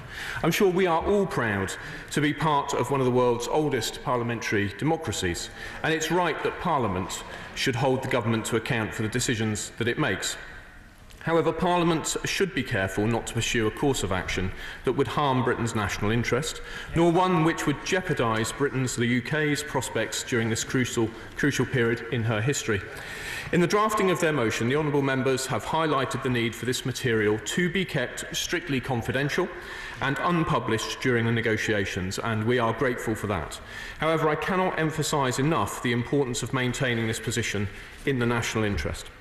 In seeing this analysis, members of the House will be sharing in the responsibility and obligation that the government has to ensure the security of negotiation-sensitive materials. We have reiterated many times that the publication of negotiation-sensitive information would be fundamentally detrimental to the UK's negotiating position. We would risk undermining the hard work of our tireless officials seeking to achieve the best deal for the UK in Brussels. The civil service is quite properly doing a huge amount of work at the moment to support the government as phase 2 of the negotiations gets underway. As part of that work, analysis is being done as we define the end state. A first draft of that work was being looked at, and ministers provided comments and asked for further work to be done, and that is the right process. And I think, Madam Deputy Speaker, at this point I should just like to take on some opening remarks in which it was suggested that I'd said this analysis was rubbish. I said no such thing.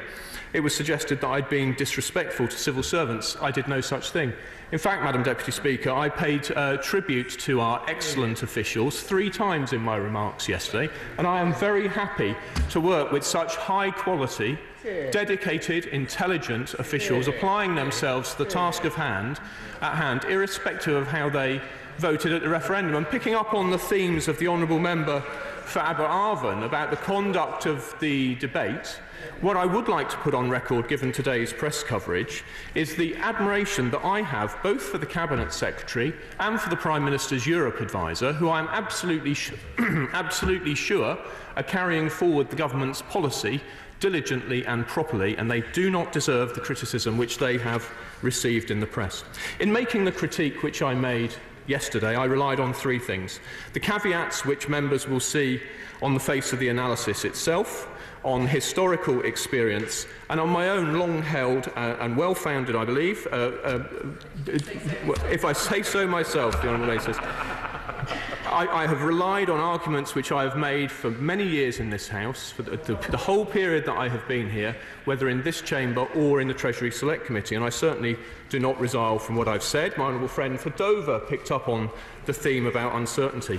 The point here is not to rubbish all analysis. It is to do what I suggested at the end of my remarks yesterday. It is to ensure that we have a healthy scepticism in this chamber for reports, for analysis of economics, based on the things to which I have referred.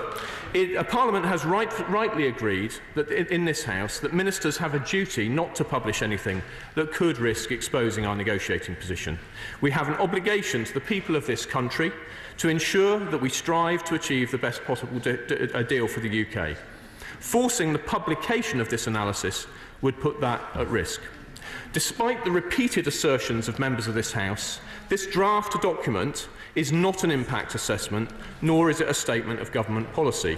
It is a very preliminary draft, only seen by DExEU ministers this week, and which does not constitute a meaningful commentary on the expected outcome of the negotiations. As I attested to yesterday, the document has only been circulated to test ideas and design a viable framework for the analysis of our exit from the European Union. As we've said repeatedly, this work is constantly evolving. We do not consider the report does not consider our desired outcome the most ambitious relationship possible with the European Union, as set out by the Prime Minister in her Florence speech.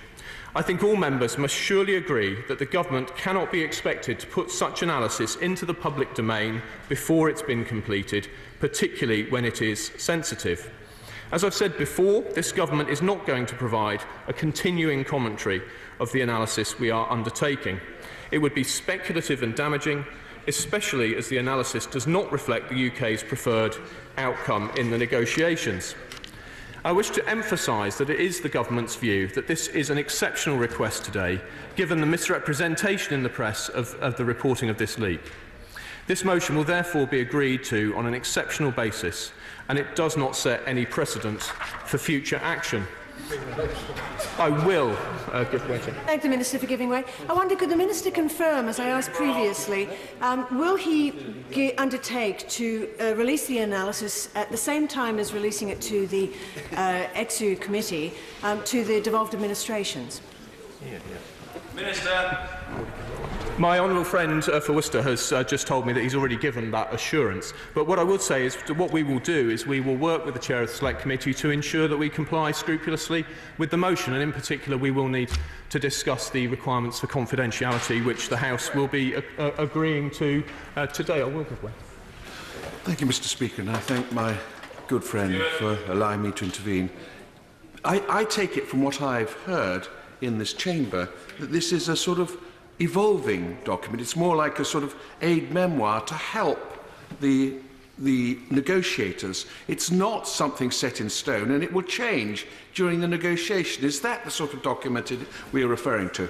Well, of course, as we've said many times, we conduct a wide range of analysis to support our negotiating position as we proceed through this process. Just to reply to the gentleman opposite, we will reassure him that what we will do is comply scrupulously with the motion, working with the Chair of Select Committee. We will ensure that we comply with him with the confidentiality requirements of the motion, and we will ensure that the House is satisfied.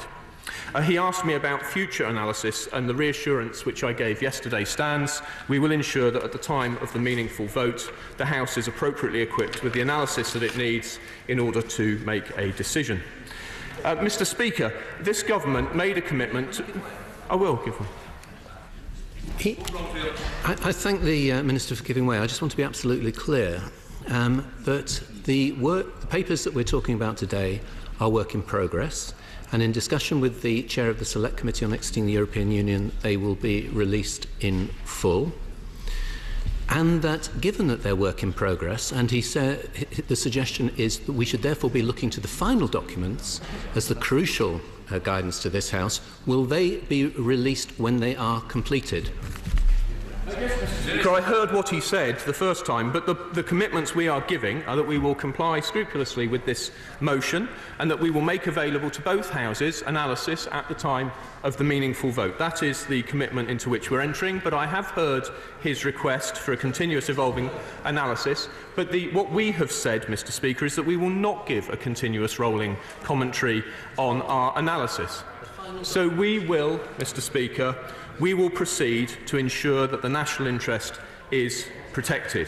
We made a commitment to provide Parliament with the appropriate analysis it needs to make a decision on the final deal in the ways, at the time when we vote, in the ways set out in the written ministerial statement which we laid.